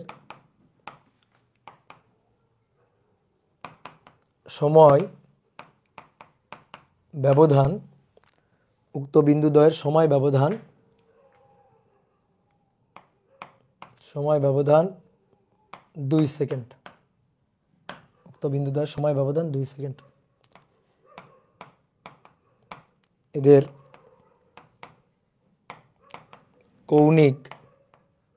এই বিন্দুদ্বয়ের কৌণিক ব্যবধান কত?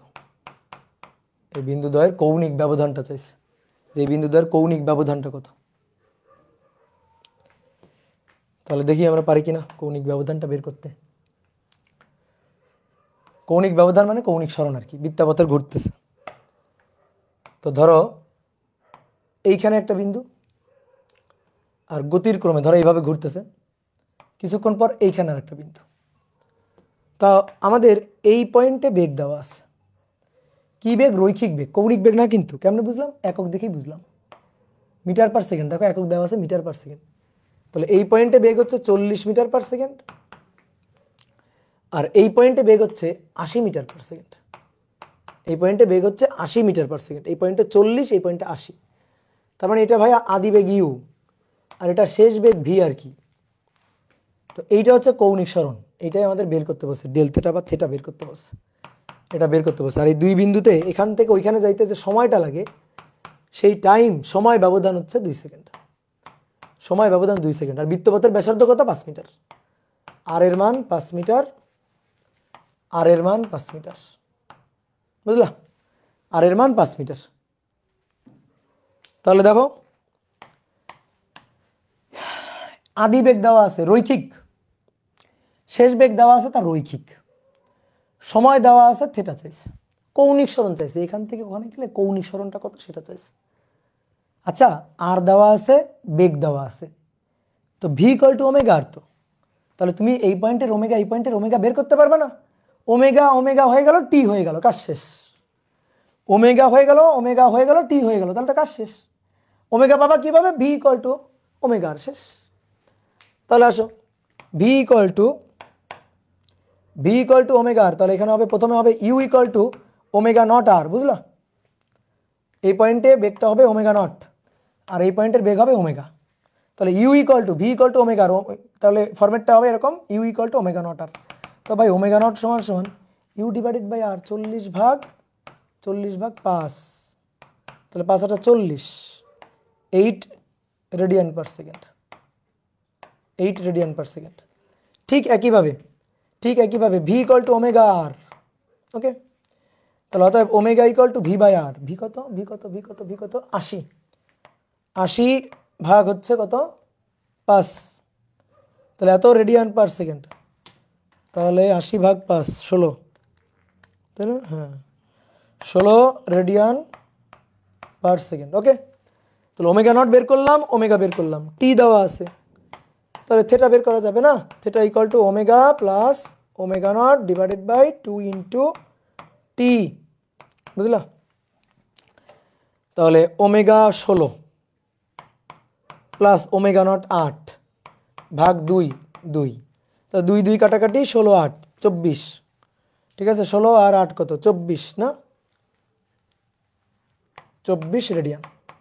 তাহলে 2 পয়েন্টের কৌণিক কৌণিক ব্যবধান হচ্ছে 24 রেডিয়ান। শেষ। এইবার শোনো, এই ম্যাথটা আরেকটা ভাবে করা যায়। এই ম্যাথটা আরেকটা ভাবে করা যায়। কিভাবে করা যায়? সেটা হচ্ছে তোমার ভি দেওয়া আছে, ইউ দেওয়া আছে, টি দেওয়া আছে, তুমি এটা বের করো। এ और v equal to you plus a t. তাহলে এ ইকুয়াল টু বেগ ভি 80 বিয়োগ 40 ভাগ 2 এ। তাহলে 40 ভাগ 2 20 মিটার পার সেকেন্ড স্কোয়ার। আর এ ইকুয়াল টু তো r alpha, a equal to r alpha. তাহলে এ ইকুয়াল টু যদি আর আলফা হয়,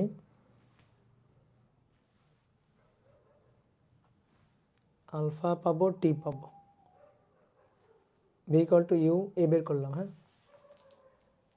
এ equal to r alpha, alpha equal two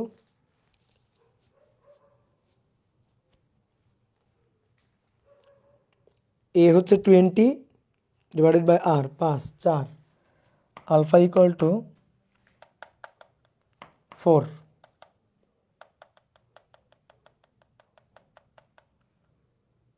S equal to r theta.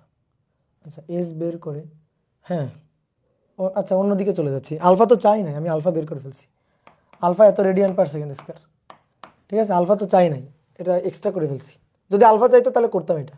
দেখো তুমি যদি আলফা এখান থেকে বের করছো না, এভাবে বের করছো না, আলফা যদি এখান থেকে বের করতা, দেখি তো একই রেজাল্ট আসতো কিনা, আলফা একই রেজাল্ট আসতো কিনা, জাস্ট একটু চেক দিচ্ছি। তাহলে omega equal to omega not plus alpha t, দেখি তো। তাহলে alpha equal to omega 16 minus omega nought 8 divided by 2, দেখছো একই আসতো, 4 রেডিয়ান পার সেকেন্ড স্কোয়ার। তো যেটা আমি বলতে চাচ্ছিলাম, যেটা আরেকটা ভাবে কীভাবে করা যেত, ছোট্ট করে করা যেত। তাহলে এটা কিন্তু ম্যাথের অংশ না, এটা এক্সট্রা করে ফেলছি আর কি। তাহলে আরেকটা ছোট্টভাবে কি করা যাইতো, তুমি এস বের করবা। তাহলে s equal to you plus v divided by 2 into t.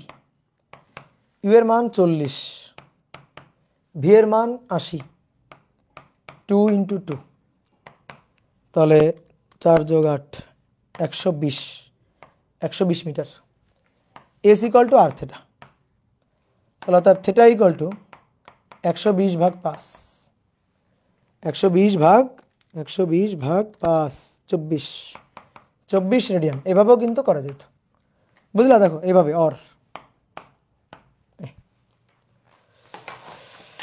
তাহলে আজকের মতো এই পর্যন্ত। আজকে এই পর্যন্ত। সবাই সুস্থ থাকো, ভালো থাকো। নেক্সট দিন আমরা কৌণিক গতির আর একটা অংশ শেষ করব, ঠিক আছে? ওকে, টাটা।